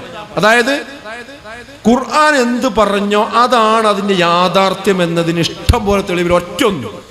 ഇപ്പൊ നിങ്ങൾക്കറിയാലോ, നമ്മുടെ തൊട്ടടുത്ത രാജ്യം ചൈനയാണ്. ആ ചൈനയായിരുന്നു ലോകത്ത് കൂടുതൽ ജനസംഖ്യയുള്ള രാജ്യം. ലോകത്ത് ഏറ്റവും കൂടുതൽ ജനസംഖ്യയുള്ള രാജ്യം ചൈനയായി. എന്നാൽ ഇപ്പൊ ഈ അടുത്ത വാർത്ത വന്നത് എന്താ? ഇന്ന് ഏറ്റവും കൂടുതൽ ജനസംഖ്യയുള്ള രാജ്യം ഇന്ത്യയാണ്. ചൈന പിറകോട്ട് പോയി. ചൈന പിറകോട്ട് പോകാണ്ടായ കാരണം എന്താ? ചൈനയില് ആളുകൾ കുറഞ്ഞു, അഥവാ കുറച്ചു. ഫാമിലി പ്ലാനിങ് നടപ്പാക്കിയ ഒരു രാജ്യമാണ് ചൈന. അവരാദ്യം പറഞ്ഞു നാം 1, നമുക്ക് 4, പിന്നെ നമുക്ക് 3, പിന്നെ നമുക്ക് 2, പിന്നെ നാം 1, നമുക്ക് 1. ഒരു കുട്ടിയെ ഒരു വീട്ടിൽ ഉണ്ടാകാൻ പാടുള്ളൂ എന്നവർ കർശനമായി നിയന്ത്രിച്ചു. കാരണം എന്താണെന്നറിയോ? മനുഷ്യനിർമ്മിതമായ ഒരു തത്വശാസ്ത്രത്തിന്റെ ഒരു ഗവേഷണ പഠനത്തിന്റെ അടിസ്ഥാനത്തിലാണ് ഇത് ചെയ്തത്. ഏതായിരുന്നു ആ പഠനം? മാൽത്തൂസിയൻ തിയറി എന്നതാണ് അതിന് പറയാം. ആ മാൽത്തൂസിയൻ തിയറി അനുസരിച്ചുകൊണ്ട് അദ്ദേഹം നിരീക്ഷിച്ചത് എന്താ അറിയോ? ഇത്ര വർഷം പിന്നിടുമ്പോ ലോകത്ത് മനുഷ്യന്മാരുടെ എണ്ണം കൂടും, അവർക്ക് കഴിക്കാനുള്ള ഭക്ഷണം ഉണ്ടാവില്ല, കുടിക്കാനുള്ള വെള്ളം ഉണ്ടാവില്ല, അവർക്ക് ഉപയോഗിക്കാനുള്ള വിഭവങ്ങൾ ഉണ്ടാവില്ല. അങ്ങനെ ലോകം പട്ടിണിയിലേക്ക്, ക്ഷാമത്തിലേക്ക്, പ്രയാസത്തിലേക്ക് പോകും. അപ്പൊ അതിന് പരിഹാരം എന്തുള്ളൂ എന്ന് ചോദിച്ചാൽ പോപ്പുലേഷൻ കുറക്കുക, ജനസംഖ്യാ വർധനവ് കുറക്കുക, ഇതല്ലാതെ വേറെ മാർഗ്ഗമില്ല. അങ്ങനെയാണ് കുടുംബാസൂത്രണം അഥവാ ഫാമിലി പ്ലാനിങ് എന്നൊരാശയം ലോകത്ത് കൊണ്ടുവന്നത്. അത് ശക്തമായി നടപ്പാക്കി. കാരണം ഏറ്റവും കൂടുതൽ ജനസംഖ്യയുള്ള രാജ്യമാണ് ചൈന. അപ്പൊ ആ ചൈനയിൽ ഈ അവസ്ഥ അവർ ഭയപ്പെട്ടു. അപ്പൊ അവരെന്ത് ചെയ്തു? ഗവൺമെന്റ് തന്നെ മുൻകൈ എടുത്ത് നടപ്പാക്കി. എന്ത് ചെയ്തു എന്നറിയാം? ആൾക്കാര് കുട്ടികളുടെ എണ്ണം കുറക്കണില്ല. അപ്പൊ അവർ ഓഫറുകൾ പ്രഖ്യാപിച്ചു. എന്താ ഓഫർ? ഇനി ഒന്നിലധികം കുട്ടികളുള്ള വീട്ടിൽ നിന്നുള്ള ആളുകളാണെങ്കിൽ അവർക്ക് ഒരു റിസർവേഷൻ ഉണ്ടാവില്ല, എവിടെയും സംവരണം ഉണ്ടാവില്ല. അതുപോലെ തന്നെ ഗവൺമെന്റിന്റെ ആനുകൂല്യങ്ങൾ അവർക്ക് കിട്ടൂല, സ്കോളർഷിപ്പ് അവരെ കുട്ടികൾക്ക് കിട്ടൂല. ഇങ്ങനെ കുറെ നിയമങ്ങൾ കൊണ്ടുവന്നു. അപ്പൊ ജനങ്ങൾ എന്തായി? കുട്ടികളുടെ എണ്ണം കൂടി ആകെ പ്രശ്നമാണ്. അപ്പൊ കുട്ടികളുടെ എണ്ണം കുറച്ചു. അങ്ങനെ ആ സമൂഹം കുടുംബാസൂത്രണത്തിലേക്ക് കടന്നു വന്ന് ഏകദേശം 19 വർഷം പിന്നിട്ടപ്പോ ഇപ്പൊ ആ രാജ്യം അനുഭവിക്കുന്ന പ്രശ്നം എന്താ അറിയോ? ഇപ്പോ മുതിർന്ന ആളുകളുടെ എണ്ണം കൂടി, പ്രായമുള്ള ആളുകളുടെ എണ്ണം കൂടി, വളർന്നു വരുന്ന തലമുറ കുറയുകയും ചെയ്തു. അപ്പൊ മുതിർന്ന ആളുകളെ നോക്കാൻ ഓരോ വീട്ടിലും ആളില്ല. കാരണം ഒരു കുട്ടിയല്ലേ ഉണ്ടാവുള്ളൂ. അച്ഛനെയും അമ്മനെയും നോക്കാൻ ആളില്ല. മാത്രമല്ല ഫാക്ടറികളിൽ തൊഴിലാളികളെ കിട്ടാനില്ല, കടകളിൽ ജോലിക്കാരെ കിട്ടാനില്ല. കാരണം മാൻ പവറിനെയാണ് കൊന്നു തീർത്തത്. അതുകൊണ്ട് തന്നെ അവരാകെ പ്രയാസത്തിലായി. ഒരു വീട്ടില് ഒരു അച്ഛനും അമ്മയും ഒരു മകളും. അത് വേറൊരു വീട്ടില് പിന്നെ ആരില്ലാത്തൊരു വീടുണ്ടെങ്കിൽ ഇവിടുന്ന് അവിടെ പോയി കണ്ട് ആ അച്ഛനെയും അമ്മയും നോക്കാൻ കഴിയോ? കാരണം ബൽക്ക് അച്ഛനും അമ്മയില്ല ഇവിടെ. ആരെവിടെ പോവുക? അപ്പൊ സ്വാഭാവികമായിട്ടും വീടുകളിൽ മനുഷ്യന്മാര് മരിച്ചിട്ട് അത് അറിയാൻ പോലും കഴിയാതെ ആയിപ്പോയി. ചൈനയിൽ നടന്നതാണ്. അതായത് അടുത്ത തൊട്ടടുത്ത് കൂടെ ആളുകൾ നടന്നു പോകുമ്പോൾ സാധാരണ ഉണ്ടല്ലോ, നമ്മൾ എലിയോ പൂച്ചയൊക്കെ ചത്താല് കുറെ ദിവസം കഴിഞ്ഞ് അവിടുന്ന് സ്മെല്ല് വരും. അപ്പോഴാണ് നമ്മൾ എന്താ പറയുക സ്മെല്ല് എന്ന് കേൾക്കൂലേ? ഇതേപോലെ വീടുകൾക്ക് മുന്നിലൂടെ മനുഷ്യന്മാർ നടന്നു പോകുമ്പോൾ ചില വീടിൻ്റെ ഉള്ളിൽ നിന്ന് സ്മെല്ല് പുറത്തേക്ക് വന്ന് അവിടെ പോയി നോക്കുമ്പോഴാണ് അതിനുള്ളിൽ മനുഷ്യന്മാർ മരിച്ചു കിടക്കുന്നത്. കാരണം മരിക്കുന്ന ആളുകളെ അത് കൊണ്ടുപോയി സംസ്കരിക്കാൻ പോലും ആ കുടുംബത്തിൽ ആളുകളില്ലാതെ, ചോദിക്കാൻ അന്വേഷിക്കാൻ ആളുകളില്ലാത്ത ഒരു സാഹചര്യമുണ്ടായി. ചില അവിടെയുള്ള കളിക്കാനുള്ള ടോയ്സുകൾ ഉണ്ടല്ലോ, കുട്ടികൾക്ക് കളിക്കാനുള്ള ടോയ്സ്, ആ ടോയ്സിന്റെ കടകളൊക്കെ അടച്ചുപൂട്ടി. കാരണം എന്താ? കുട്ടികളുണ്ടെങ്കിലല്ലേ കളിപ്പാട്ടം വിൽക്കാൻ കഴിയുള്ളൂ. അപ്പൊ കളിപ്പാട്ടം വാങ്ങാൻ ആരും വരുന്നില്ല. കാരണം മക്കളില്ല, കുട്ടികളില്ല. ഇങ്ങനെയുള്ള ഒരു ക്രൈസിസ് വന്നു. അവരുടെ ഫാക്ടറികൾ നിശ്ചലമാകുന്ന അവസ്ഥയുണ്ടായി. അപ്പോഴാണ് ഭരണാധികാരികൾക്ക് മനസ്സിലായതെന്ത്? ഈ പോക്ക് കുറച്ചുകൂടെ മുന്നോട്ട് പോയാൽ നമ്മുടെ രാജ്യം വമ്പൻ പ്രതിസന്ധിയിൽ അകപ്പെടും എന്ന് തിരിച്ചറിഞ്ഞിട്ട് തീരുമാനം മാറ്റി. എന്താ തീരുമാനം? ഇനി ഒരു വീട്ടിൽ ചുരുങ്ങിയത് 5 കുട്ടികൾ ഉണ്ടാകണം. ഇനി ഒന്നിലധികം കുട്ടികൾ ഉള്ളവർക്കാണ് ഓഫർ കൊടുക്കുന്നത്. നേരത്തെ ഉള്ളതിന്റെ നേരെ റിവേഴ്സ്. ഇത് ചൈന മാത്രമല്ല, ജപ്പാനും ജർമ്മനിയും യൂറോപ്യൻ രാജ്യങ്ങളിൽ പലതും ഈ കുടുംബാസൂത്രണത്തിന്റെ പിന്നാലെ പോയ മനുഷ്യന്മാരൊക്കെ തിരിച്ചു വന്നു. ഇനി നിങ്ങൾക്ക് എന്താ ഇന്ത്യ അതിൽ മെച്ചാണെന്ന് നിങ്ങൾക്ക് തോന്നുന്നുണ്ടോ? ഇന്ത്യയിൽ എണ്ണം കൂടിയതുകൊണ്ടല്ല ഇന്ത്യ ഏറ്റവും പോപ്പുലേഷനിൽ മുന്നിൽ നിന്നത്. മറിച്ച് ചൈനയിൽ കുറഞ്ഞപ്പോൾ ഇന്ത്യയിൽ കൂടുതൽ ഉണ്ടായിരുന്നു മാത്രമേ ഉള്ളൂ. ഇന്ത്യന്റെ അവസ്ഥ എന്താ? ഇപ്പൊ നിങ്ങൾ അടുത്ത ഒരു 2-3 ആഴ്ച മുമ്പ് വലിയ ചർച്ച കേട്ടില്ല? എന്താ ചർച്ച? അതായത് നമ്മുടെ മണ്ഡല പുനർനിർണയം നടക്കാൻ പോവുകയാണ്. പാർലമെന്റിന്റെ മണ്ഡല പുനർനിർണയം നടക്കാൻ പോവുകയാണ്. പുതിയ പാർലമെന്റിൽ കൂടുതൽ സീറ്റുകൾ ഉണ്ട്. എന്തേ സീറ്റ് വരാൻ കാരണം? മണ്ഡല പുനർനിർണയം നടക്കുമ്പോൾ കൂടുതൽ MP മാരുണ്ടാകും. അപ്പൊ നോക്കുമ്പോൾ ഒരു എംപിനെ തീരുമാനിക്കുന്നത് ആ കോൺസ്റ്റിറ്റ്യുവൻസിയിൽ ലോക്സഭാ മണ്ഡലത്തിൽ എത്ര ജനങ്ങളുണ്ട്, ജനസംഖ്യയുണ്ട് എന്ന എണ്ണം നോക്കിയിട്ടാണ്. ജനസംഖ്യാടിസ്ഥാനത്തിലാണ് എംപിമാരുടെ എണ്ണം തീരുമാനിക്കുന്നത്. ആ എണ്ണം തീരുമാനിക്കാൻ വന്ന് നോക്കുമ്പോൾ, പട്ടിക നോക്കുമ്പോൾ ഉത്തരേന്ത്യൻ സംസ്ഥാനങ്ങൾക്കൊക്കെ കൂടുതലുണ്ടാവും, കൂടുതൽ എണ്ണം കിട്ടും, പ്രത്യേകിച്ച് UP പോലെയുള്ള സംസ്ഥാനങ്ങൾക്ക്. എന്നാൽ കേരളമടങ്ങുന്ന ദക്ഷിണേന്ത്യൻ സംസ്ഥാനങ്ങൾ, അത് തമിഴ്നാടാകട്ടെ, കർണാടകയാകട്ടെ, കേരളമാകട്ടെ, ആന്ധ്രയാകട്ടെ, ഈ സ്ഥലങ്ങളിൽ, ഈ സംസ്ഥാനങ്ങളിലൊക്കെ നിലവിലുള്ള അവസ്ഥയിൽ നിന്ന് കുറയുകയും ചെയ്യും, അല്ലെങ്കിൽ ആനുപാതികമായി കിട്ടാതെ പോകും. അപ്പോഴാണ് ഇവിടെയുള്ള ഭരണാധികാരികൾക്ക് എല്ലാം ഉണർന്നത്.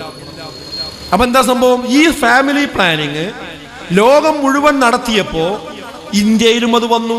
പക്ഷേ ഇന്ത്യയിൽ ഫാമിലി പ്ലാനിങ് അതേപോലെ നിർബന്ധപൂർവം നടപ്പാക്കിയ സംസ്ഥാനങ്ങൾ ദക്ഷിണേന്ത്യൻ സംസ്ഥാനങ്ങളാണ്. അതിൽ മുന്നിൽ നിന്ന് നമ്മുടെ കേരളമാണ്. നിങ്ങൾക്ക് ഓർമ്മയില്ല? കേരളത്തിൽ അത് വലിയ ക്യാമ്പയിനായി കൊണ്ട് നടന്നു, വലിയ പുരോഗമനമായി കൊണ്ട് നടന്നു. അത് സ്വാഭാവികമായും കേരളത്തിന്റെ ഡെമോഗ്രഫി കുറഞ്ഞു. അതിലേറ്റവും കുറവുള്ള ജില്ല പത്തനംതിട്ട ജില്ലയാണ്. പത്തനംതിട്ട ജില്ലയിൽ ലക്ഷക്കണക്കിന് വീടുകളാണ് ഇന്ന് ഒഴിഞ്ഞു കിടക്കുന്നത്, അല്ലെങ്കിൽ ഒരു അമ്മയും അച്ഛനും മാത്രമായി ജീവിക്കുന്നത്. വീടുകളിൽ നിന്ന് ഒന്ന് കുട്ടികളുടെ എണ്ണം കുറയുന്നു. അതോടൊപ്പം തന്നെ ഉള്ള കുട്ടികളാകട്ടെ മറ്റു രാജ്യങ്ങളിലേക്ക് പഠനാവശ്യാർത്ഥവും ജോലി ആവശ്യാർത്ഥവും പോകുന്നു. അങ്ങനെ വീടകങ്ങളിൽ മാതാപിതാക്കൾ വൃദ്ധസദനങ്ങളായി മാറിക്കൊണ്ടിരിക്കുന്ന സാഹചര്യം നമ്മുടെ കേരളത്തിലുണ്ട്, തമിഴ്നാട്ടിലുണ്ട്. ഈ സാഹചര്യം വന്നപ്പോഴാണ് സ്റ്റാലിൻ പറഞ്ഞ ഒരു കമന്റ് ഉണ്ട്, നിങ്ങൾ കേട്ടിട്ടുണ്ടാവും. തമിഴ്നാട് മുൻ മുഖ്യമന്ത്രിയായിരുന്ന സ്റ്റാലിൻ, അദ്ദേഹം പറഞ്ഞു, ഇനി ഇപ്പോഴത്തെ അവസ്ഥ റേഷ്യോ അനുസരിച്ച് തമിഴ്നാടിന് അർഹതപ്പെട്ട സ്ഥാനം കിട്ടണമെങ്കിൽ ഒരു വീട്ടിൽ മിനിമം 16 കുട്ടികൾ വേണമെന്നാണ് കണക്കാണ്. 16 കുട്ടികൾ വേണം. ഒരു കൂടുതൽ കുട്ടികൾ പ്രസവിക്കണം. അവൾ നല്ല സ്ത്രീയാണ്. പ്രവാചകൻ സല്ലല്ലാഹു അലൈഹി വസല്ലം പറഞ്ഞ വാക്കാണ്. പക്ഷെ അത് പറഞ്ഞാൽ എന്ത് ഇതുവരെ പറഞ്ഞിരുന്നത്? പന്നികൾ പ്രസവിച്ചു കൂട്ടുന്നത് പോലെ ഇവിടെ മുസ്ലിങ്ങൾ ഇങ്ങനെ പ്രസവിച്ചു കൂട്ടുകയാണ് അല്ലേ? ആക്ഷേപം കിട്ടിയിരുന്നില്ല? നിങ്ങൾ ആലോചിച്ച് നോക്കി. എന്നാ ഇതെന്തിനാ ഞാൻ ഈ ആശയം പറഞ്ഞു? ഒരു കാര്യം ബോധ്യപ്പെടുത്താനാണ്. അത് നമ്മുടെ മൈൻഡിൽ തോന്നുന്ന, മനുഷ്യന്റെ മനസ്സിൽ തോന്നുന്ന തീരുമാനങ്ങൾ നടപ്പാക്കിയാൽ അത് റിവേഴ്സ് ആക്ഷനിൽ വരും. എന്നാൽ റബ്ബ്, നമ്മുടെ സ്രഷ്ടാവിന്റെ തീരുമാനത്തിൽ നമ്മൾ നിന്ന തുടക്കത്തിൽ നമുക്ക് തോന്നുന്നത് മോശമാണ്, പക്ഷെ അതാണ് സത്യം. വലാ തഖ്തുലൂ ഔലാദകും ഖശിയത ഇംലാഖ് നഹ്നു നർസുഖുഹും വഇയ്യാകും ഇന്ന ഖത്ലഹും കാന ഖിത്അൻ കബീറാ. ഈ ആയത്ത് ഇന്നലെ ഇറങ്ങിയതല്ല, കഴിഞ്ഞ മാസം ഇറങ്ങിയതല്ല, കഴിഞ്ഞ വർഷം ഇറങ്ങിയതല്ല, കഴിഞ്ഞ നൂറ്റാണ്ടിൽ ഇറങ്ങിയതല്ല. മറിച്ച് എത്രയോ നൂറ്റാണ്ടുകൾക്ക് മുമ്പ്, 1400 വർഷങ്ങൾക്ക് മുമ്പ് കാട്ടറബികൾക്കിടയിൽ ഇറങ്ങി വന്ന ആ പ്രവാചകൻ സല്ലല്ലാഹു അലൈഹി വസല്ലമയുടെ നാവിലൂടെ ലോകം കേട്ടതാണ്. എന്താണ് ആയത്തിന്റെ അർത്ഥം? വലാ തഖ്തുലൂ ഔലാദകും ഖശിയത ഇംലാഖ്. ദാരിദ്ര്യം ഭയന്നുകൊണ്ട്, വിഭവങ്ങൾ കുറഞ്ഞു പോകുമെന്ന് കരുതി നിങ്ങൾ ഒരിക്കലും നിങ്ങളെ സന്താനങ്ങളെ നിങ്ങൾ കൊന്നുപോകരുത്, അവരെ ഇല്ലായ്മ ചെയ്യരുത്. ഫലാ തഖ്തുലൂ ഔലാദകും ഖശിയത ഇംലാഖ്. കാരണം എന്താ? നഹ്നു നർസുഖുഹും വഇയ്യാകും. നിങ്ങൾക്കും അവർക്കും ഭക്ഷണം നൽകുന്നത്, അന്നം നൽകുന്നത്, ഉപജീവനം നൽകുന്നത് നാം ആകുന്നു. ഇന്ന ഖത്ലഹും കാന ഖിത്അൻ കബീറാ. നിശ്ചയമായും കൊല നടത്തുക എന്നത് അത് വലിയ അക്രമമാകുന്നു. പഴയ ജാഹിലിയ കാലഘട്ടങ്ങളിൽ, ആ ഇരുണ്ട കാലഘട്ടങ്ങളിൽ പെൺകുട്ടി പിറന്നു എന്നതിന്റെ പേരിൽ അതിന് ജീവനോടുകൂടി കുഴിച്ചു മൂടിയിരുന്ന സാഹചര്യം ഉണ്ടായിരുന്നുവെങ്കിൽ, ഈ ലോകം പുരോഗമിച്ചിട്ടും ഈ ഫാമിലി പ്ലാനിങ്ങിന്റെ പേരിൽ നമ്മുടെ കേരളത്തിലും ലോകത്തും മൊത്തത്തിലും എത്രയെത്ര കുഞ്ഞുങ്ങളെയാണ് അബോർഷൻ നടത്തിയിരിക്കുന്നത്. പുറത്തു വരാൻ പോലും സമ്മതിക്കാതെ 4 മാസമായ, 5 മാസമായ, 8 മാസമായ കുട്ടികളെ ജ്യൂസ് അടിക്കുന്നത് പോലെ അവരുടെ മാതാവിന്റെ ഗർഭപാത്രത്തിൽ വെച്ചുകൊണ്ട് ഇല്ലായ്മ ചെയ്തുകൊണ്ട് രക്തത്തിന്റെ പുഴയൊഴുക്കി അങ്ങനെ എത്രയെത്ര കുഞ്ഞുങ്ങളെ നമ്മൾ കൊന്നു കഴിഞ്ഞു. എന്നിട്ട് നമ്മൾ പുരോഗമനം പ്രസംഗിച്ചു. ഈ കാര്യം ചെയ്യരുത്, കുട്ടികൾ എന്ന് പറയുന്നത് രാജ്യത്തിന്റെ സ്വത്താണ്. മാൻ പവർ എന്ന് പറയുന്നത്, ഹ്യൂമൻ റിസോഴ്സ് എന്ന് പറയുന്നത് ഭീഷണിയായി കാണേണ്ടതല്ല, അത് വെല്ലുവിളിയായി കാണേണ്ടതല്ല, അതൊരു രാജ്യത്തിന്റെ അസറ്റാണ്. ഒരു രാജ്യത്തിന് ബുദ്ധിയുള്ള ഭരണാധികാരികൾ ഉണ്ടെങ്കിൽ ആ മാൻ പവറിനെ കൃത്യമായി ഉപയോഗപ്പെടുത്തുകയാണ് വേണ്ടത്. കാരണം ഒരു മനുഷ്യക്കുഞ്ഞ് ഈ ലോകത്തേക്ക് ജനിച്ചു വീഴുമ്പോ അവന് വെറും വായ മാത്രമല്ല ഉള്ളത്, ഭക്ഷണം കഴിക്കാനുള്ള വായ മാത്രമല്ല ഉള്ളത്, അവന് പണിയെടുക്കാനുള്ള 2 കൈയുണ്ട്, അവന് നടക്കാനുള്ള 2 കാലുണ്ട്, അവന് കേൾക്കാനുള്ള കാതുകളുണ്ട്, അവന് മുഴുവൻ കാണുവാനുള്ള കണ്ണുകളുണ്ട്. സൂപ്പർ പവർ കമ്പ്യൂട്ടറിനെ പോലും വെല്ലുന്ന രീതിയിലുള്ള നല്ല മസ്തിഷ്കമുണ്ട്, ചിന്തകളുണ്ട്. ഈ പ്രതിസന്ധികളെ മറികടന്ന് മുന്നോട്ട് പോകുവാനുള്ള കണ്ടെത്തലുകൾ നടത്താൻ പറ്റുന്ന ദിശനാശേഷിയുണ്ട്. അങ്ങനെയുള്ള മക്കളാണ് ഉയർന്നു വരുന്നത്. അവരെ കൊല്ലുകയല്ല വേണ്ടത്, അവരെ ഇല്ലായ്മ ചെയ്യുകയല്ല വേണ്ടത്. അവർക്ക് കൃത്യമായി അവരുടെ ബുദ്ധിയെ, അവരുടെ കാര്യശേഷിയെ, അവരുടെ വിഭവശേഷിയെ കുടുംബത്തിന് വേണ്ടി, സമൂഹത്തിന് വേണ്ടി, സ്ഥാപനത്തിന് വേണ്ടി, നമ്മുടെ രാജ്യത്തിന് വേണ്ടി ഉപയോഗപ്പെടുത്തുന്നിടത്താണ് ഭരണകൂടം വിജയിക്കേണ്ടത്. ഇതാണ് ഇസ്ലാമിന്റെ കാഴ്ചപ്പാട്. ആ കാഴ്ചപ്പാട് പറഞ്ഞപ്പോ അത് 6-ാം നൂറ്റാണ്ടിലെ അപരിഷ്കൃതരായ, പരിഷ്കരിക്കാത്ത ജനങ്ങളുടെ കാഴ്ചപ്പാടാണ് എന്ന് പറഞ്ഞ് കളിയാക്കിയ ചൈനയാകട്ടെ, ജപ്പാനാകട്ടെ, ജർമ്മനിയാകട്ടെ, റഷ്യയാകട്ടെ, എന്തിനധികം നമ്മുടെ ദക്ഷിണേന്ത്യൻ സംസ്ഥാനങ്ങളാകട്ടെ, നമ്മുടെ കേരളത്തിലുള്ള ഓരോരുത്തരുമാകട്ടെ, ഇപ്പോഴും സർക്കാർ ഹോസ്പിറ്റലുകളിൽ, ഹെൽത്ത് സെന്ററുകൾക്ക് മുമ്പിൽ ആ കുടുംബാസൂത്രണത്തെ പ്രൊമോട്ട് ചെയ്യുന്ന പോസ്റ്ററുകൾ നമുക്ക് കാണാം. പഴയ പോസ്റ്ററുകൾ ഇപ്പോഴും മാഞ്ഞു പോയിട്ടില്ല. ഇപ്പോഴും ജനസംഖ്യാ ദിനത്തിന്റെ ആചരിക്കുന്ന സമയത്ത് കുട്ടികൾക്ക് അസംബ്ലിയിൽ പറഞ്ഞു കൊടുത്തിരിക്കുന്നത് എന്താ? പ്രതിജ്ഞകളിൽ അകപ്പെട്ടിരിക്കുന്നത് എന്താ? ഉൾക്കൊണ്ടിരിക്കുന്ന ആശയം എന്താ? ജനസംഖ്യ വർദ്ധിക്കുന്നുവെന്നത് നാടിന് ആപത്താണ് എന്നതാണ്. ഇതൊക്കെ ഉണ്ടായിട്ടും ഇത് തിരുത്താൻ നമുക്ക് കഴിഞ്ഞിട്ടില്ല. ഇനി വരുന്ന ഗവൺമെന്റെങ്കിലും ഇത്തരം പ്രശ്നങ്ങൾ തിരിച്ചറിഞ്ഞുകൊണ്ട് കൃത്യമായി തിരുത്തിക്കൊണ്ട് മുന്നോട്ട് പോകാൻ കഴിയേണ്ടതുണ്ട്. ഞാൻ ഈ ആശയം വാടാനപ്പള്ളി അങ്ങാടിയിൽ വെച്ചുകൊണ്ട് പറഞ്ഞതൊരു കാര്യം നിങ്ങളെ ബോധ്യപ്പെടുത്താനാണ്. അതായത് നമ്മൾ വലിയ ബുദ്ധിമാന്മാരാണെന്ന് നമ്മൾ വിചാരിക്കണ്ട. മനുഷ്യൻ ദുർബലനാണ്. എന്താ ദുർബലത? നമുക്കൊരു കാര്യം തീരുമാനിക്കാൻ കഴിയാന്ന് പറഞ്ഞാൽ പഞ്ചേന്ദ്രിയങ്ങളിലൂടെ ലഭിക്കുന്ന വിവരങ്ങൾ മാത്രമേ നമുക്കുള്ളൂ. എന്താ പഞ്ചേന്ദ്രിയങ്ങൾ? നമ്മുടെ കണ്ണിലൂടെ കിട്ടുന്ന വിവരം, കേൾവിയിലൂടെ കിട്ടുന്ന വിവരം, തൊട്ടുകൊണ്ട് അറിയാവുന്ന വിവരം, അതുപോലെ ത്വക്കിലൂടെ കിട്ടുന്ന വിവരം, മണുത്തുകൊണ്ട് അറിയാവുന്ന വിവരം. ഇങ്ങനെ ഈ പഞ്ചേന്ദ്രിയങ്ങളിലൂടെ കിട്ടുന്ന വിവരമല്ലാതെ ഒന്നുമില്ല. അപ്പൊ എനിക്ക് ഇവിടെ നിന്ന് നോക്കിയാൽ കുറച്ച് ദൂരെ കാണുള്ളൂ. എന്റെ അപ്പുറത്തേക്ക് ആരാ വരുന്നു വെച്ചാൽ കാണാൻ കഴിയില്ല. എന്റെ കണ്ണിന്റെ പരിധി അവിടെ അവസാനിച്ചു. എന്തിനാ ഈ സ്പീക്കർ നമ്മൾ വെച്ച്? ഞാനിവിടുന്ന് സംസാരിച്ചാല് നിങ്ങൾക്ക് കേൾക്കൂല, അതിനൊരു പരിധി ഉണ്ട്. അത് കേൾക്കാനാണ് ഇപ്പൊ സ്പീക്കർ വെച്ചത്. ഈ സ്പീക്കറിനും പരിധി ഉണ്ട്. അത് ഏകദേശം അവിടെ വരെ ആ ശബ്ദം കേൾക്കുള്ളൂ, എന്റെ അപ്പുറത്തേക്ക് കേൾക്കൂല. നമ്മളെ കണ്ണിന് പരിധിയുണ്ട്, കാഴ്ചക്ക് പരിധിയുണ്ട്, എല്ലാത്തിനും പരിധിയുണ്ട്. അപ്പൊ നമുക്ക് വിവരങ്ങൾക്കും പരിധി ഉണ്ടാവും. കാരണം ഈ വാടാനപ്പള്ളിന്റെ കുറച്ച് അപ്പുറത്ത് കിടക്കുന്ന വിവരം നമുക്ക് അറിയില്ല, അതിന് പരിധി ഉണ്ടാവും. അതിനറിയണമെങ്കിൽ വേറെ സംവിധാനങ്ങൾക്ക് വേണം. അത് ഇന്റർനെറ്റ് കട്ടായാൽ നമുക്ക് അറിയില്ല. അപ്പൊ മനുഷ്യന് അതിനനുസരിച്ച് വിവരങ്ങൾ കുറയും. അപ്പൊ ഈ വിവരങ്ങൾ, മനുഷ്യന് ശരിയായ വിവരം, അവൻ ആരാണ് മനുഷ്യൻ, അവൻ എന്തിനാണ് ഈ ഭൂമി ലോകത്ത് വന്നത്, അവന്റെ ജീവിതത്തിന്റെ ലക്ഷ്യം എന്താണ്, ഇതിനെക്കുറിച്ചുള്ള ചോദ്യത്തിന് ഉത്തരം അവൻ ഈ പഞ്ചേന്ദ്രിയങ്ങൾ കൊണ്ട് മാത്രം കണ്ടെത്താൻ കഴിയില്ല. അത് എവിടുന്ന് കിട്ടണം? അത് വഹയിൽ നിന്ന് കിട്ടണം. അതിനാണ് ദിവ്യബോധനം. അതാണ് പ്രപഞ്ചത്തിന്റെ സ്രഷ്ടാവ് പ്രവാചകന്മാര് മുഖേന കൊടുത്തിരിക്കുന്ന വഹയ് എന്ന് പറയുന്നത്. അതാണ് വേദഗ്രന്ഥങ്ങൾ എന്ന് പറയുന്നത്. ആ വേദഗ്രന്ഥങ്ങളിൽ അവസാനത്തെ വേദഗ്രന്ഥത്തിന്റെ പേരാണ് വിശുദ്ധ ഖുർആൻ എന്ന് പറയുന്നത്. ആ വിശുദ്ധ ഖുർആൻ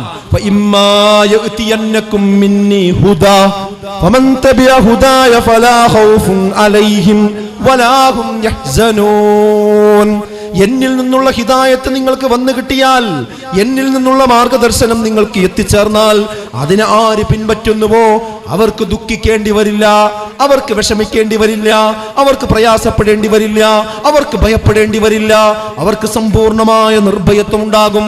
നിർഭയത്വമാണ് ഈ സന്ദേശ പ്രയാണത്തിന്റെ അടിസ്ഥാനപരമായ വിഷയം.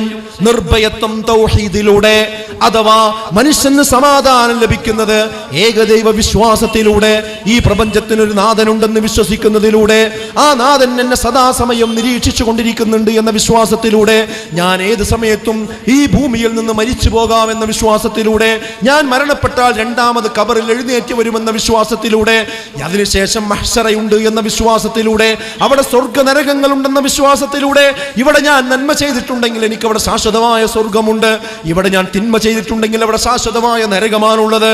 ഈ വിശ്വാസം ഒരു മനുഷ്യന്റെ രൂഢമൂലമായി കഴിഞ്ഞാൽ അവന്റെ വ്യക്തി ജീവിതത്തിൽ വിശുദ്ധി ഉണ്ടാകും, അവന് നിർഭയത്വം ഉണ്ടാകും, അവൻ ഒരിക്കലും തന്നെ അവൻ അന്തം വിടുകയില്ല, അവൻ ഭയവിഹ്വലനാവുകയില്ല. ഇന്നെന്താ നമ്മൾ കാണുന്നത്?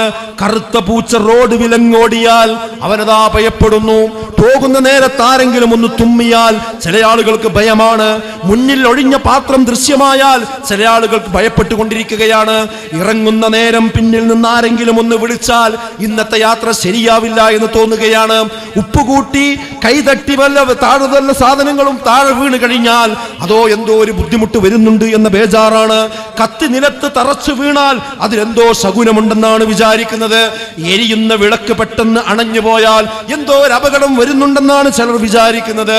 ഉമ്മറപ്പടിയിൽ കയറിയിരുന്നാൽ അത് ശകുനമാണെന്നാണ് കരുതുന്നത്. പ്രത്യേകമായ ഒരു പക്ഷി അസമയത്ത് കരഞ്ഞാൽ അതെന്തോ ഒരു ബുദ്ധിമുട്ട് കൊണ്ടുവരുമെന്നാണ് വിചാരിക്കുന്നത്.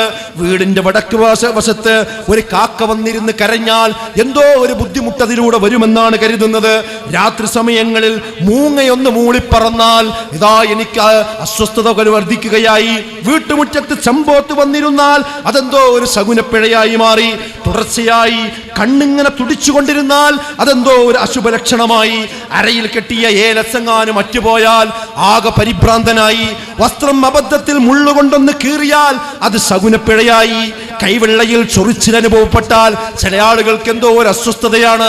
രോഗം മാറ്റാൻ ചരട് ജപിച്ച് കെട്ടിയില്ലെങ്കിൽ എന്റെ രോഗം മാറില്ല, സൂപ്പർ സ്പെഷ്യാലിറ്റി ആശുപത്രിയിൽ പോയിട്ടും കാര്യമില്ല എന്ന വിചാരമാണ്. ആപത്ത് വരുമ്പോൾ ഏതെങ്കിലും ഒരു മന്ത്രവാദിയുടെ, ഏതെങ്കിലും ഒരു സിദ്ധന്റെ, ഏതെങ്കിലും ഒരാൾ ദൈവത്തിന്റെ അടുക്കൽ പോയിട്ടില്ലെങ്കിൽ വല്ലാത്ത അസ്വസ്ഥതയാണ്. കച്ചവടം കുറയുമ്പോൾ അവിടെ ഒരു തകിട് കെട്ടി തൂക്കിയിട്ടില്ല എങ്കിൽ ആ കച്ചവടം നടത്തുന്ന കച്ചവടക്കാരന് വല്ലാത്ത ബേജാറാണ്.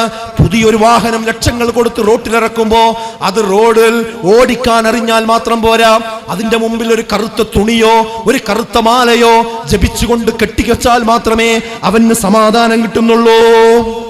അല്ലേ? ഇങ്ങനെ പറഞ്ഞു പോകുകയാണെങ്കിൽ എന്താ നമ്മുടെ നാടിന്റെ അവസ്ഥ? ഇതെന്താ പ്രശ്നം എന്നറിയോ? ശരിക്കുള്ള ദൈവവിശ്വാസം ഇല്ലാത്തത് കൊണ്ടാണ്. അള്ളാഹുവിനെ മനസ്സിലാക്കേണ്ട മുറപ്രകാരം അവർ മനസ്സിലാക്കിയില്ല എന്നതാണ്. നിങ്ങൾ ശരിക്കും മനസ്സിലാക്കേണ്ട ഒരു കാര്യം എന്താണ്?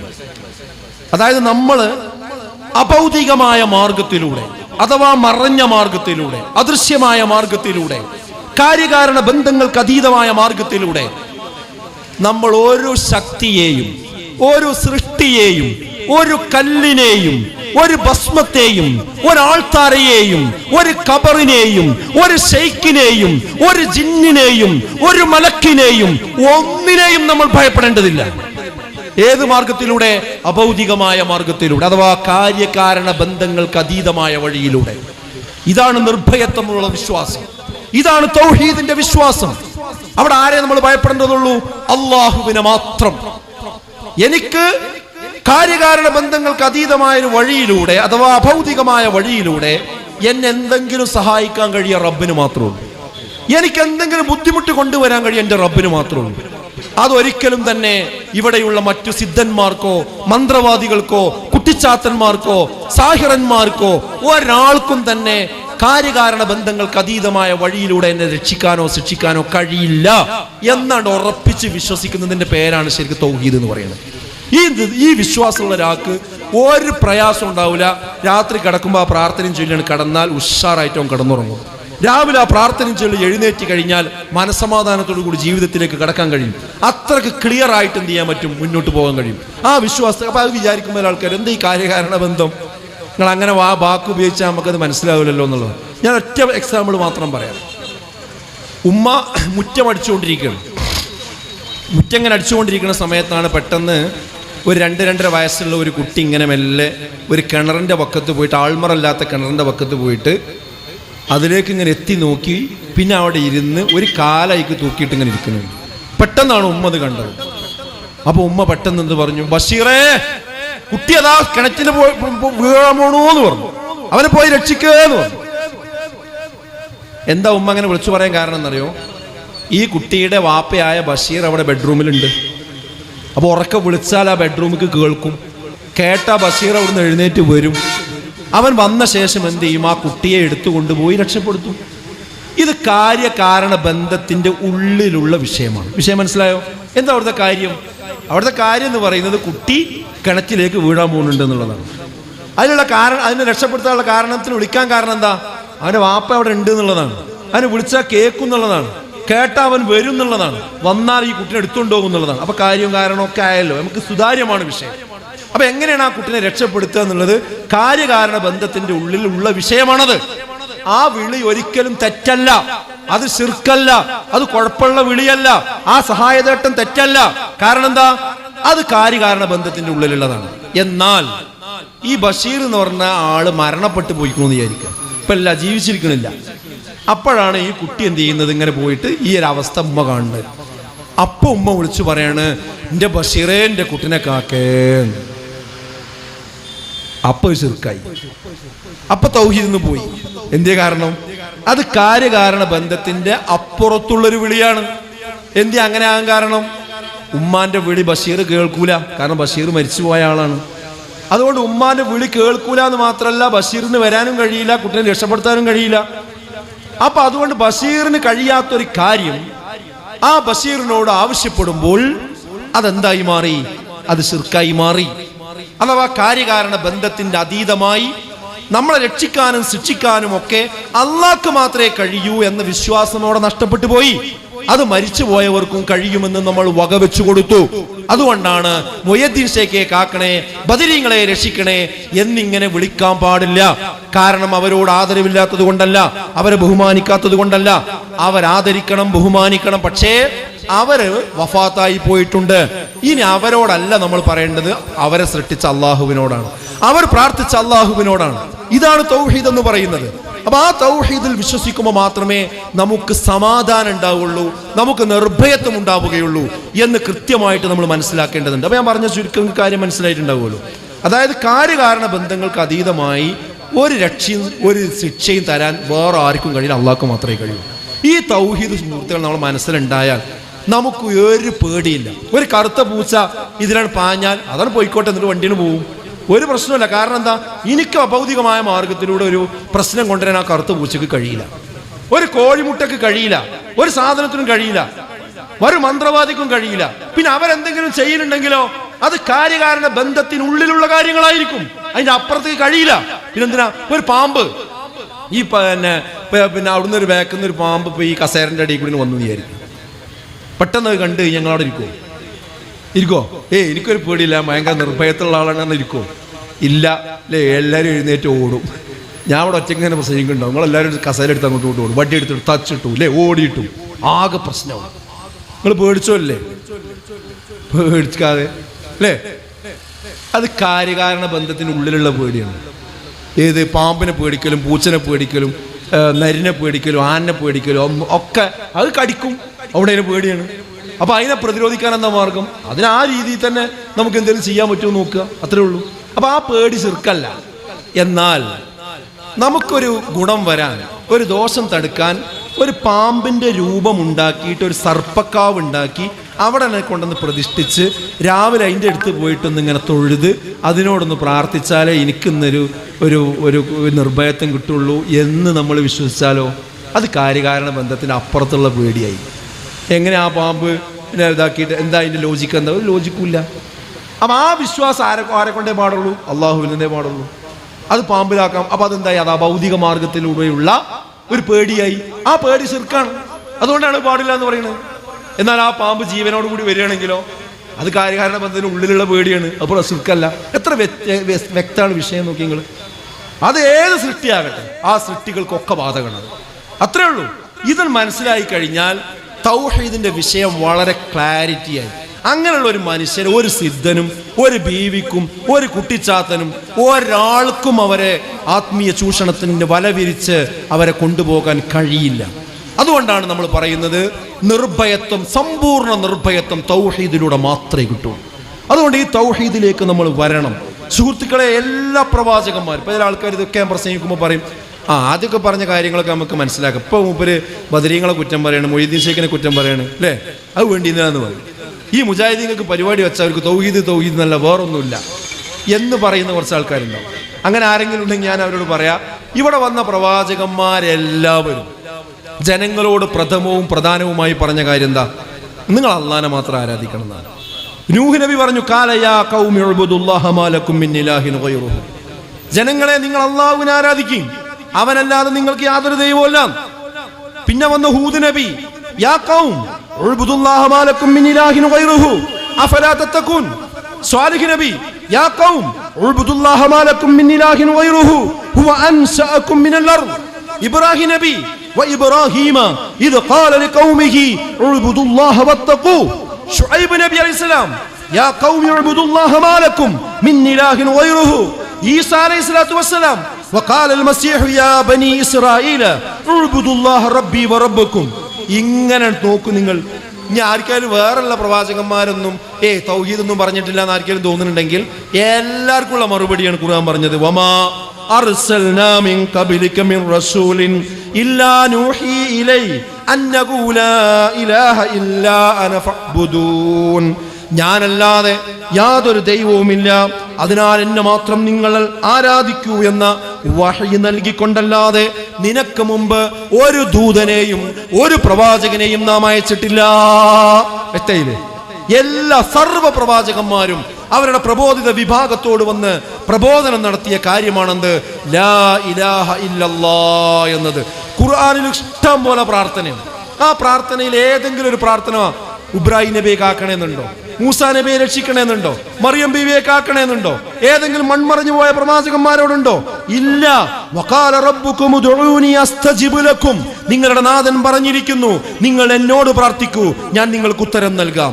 ഇയ്യാക നഅ്ബുദു വഇയ്യാക നസ്തഈൻ. നിന്നെ മാത്രം ഞങ്ങൾ ആരാധിക്കുന്നു, നിന്നോട് മാത്രം ഞങ്ങൾ സഹായം തേടുന്നു. ഫഇന്നി ഖരീബുൻ ഉജീബു ദഅവത ദാഇ ഇദാ ദഅാൻ. തീർച്ചയായും ഞാൻ ഏറ്റവും അടുത്തുള്ളവനാകുന്നു, പ്രാർത്ഥിക്കുന്നവർ എന്നോട് പ്രാർത്ഥിക്കട്ടെ എന്നാണ്. റബ്ബന ഫഗ്ഫിർ ലനാ ദുനൂബന വകഫിർ അന്നാ സയ്യിആതിന.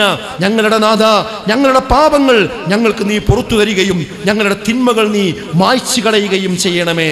സന്താനങ്ങൾക്ക് വേണ്ടിയുള്ള പ്രാർത്ഥന എന്താ? റബ്ബി ജഅൽനി മുഖീമസ്സലാത്തി വമിൻ ദുരിയതി. എൻ്റെ നാഥ, എന്നെയും എൻ്റെ സന്തതികളെയും നമസ്കാരം നിലനിർത്തുന്നവരുടെ കൂട്ടത്തിൽ ഉൾപ്പെടുത്തണേ എന്നാണ്. ഇങ്ങനെ തുടങ്ങിയ സുഹൃത്തുക്കളെ എല്ലാ പ്രാർത്ഥനയും ഖുർആനിലും ഹദീസിലും ഒക്കെ ഉള്ള പ്രാർത്ഥന അല്ലാഹുവിനോടാണ്. അതുകൊണ്ട് എന്നെ കേൾക്കുന്ന ഓരോരുത്തരോടും എനിക്ക് പറയാനുള്ളത്, നമ്മൾ ഈ പരിപാടി വെച്ച് ഇത്രയേ ഉള്ളൂ. നമ്മൾ മരിച്ചു പോകുമ്പോൾ നമുക്ക് സ്വർഗം കിട്ടണം, നരകത്തിൽ രക്ഷപ്പെടണം. അതിനെന്ത് വേണം? നമ്മുടെ വിശ്വാസത്തിൽ മായം കലരാൻ പാടില്ല, ശിർക്ക് ഒരിക്കലും ജീവിതത്തിൽ ഉണ്ടാകാൻ പാടില്ല. ഏകനായ അള്ളാഹിനോട് മാത്രം നമ്മൾ പ്രാർത്ഥിക്കുക. അങ്ങനെ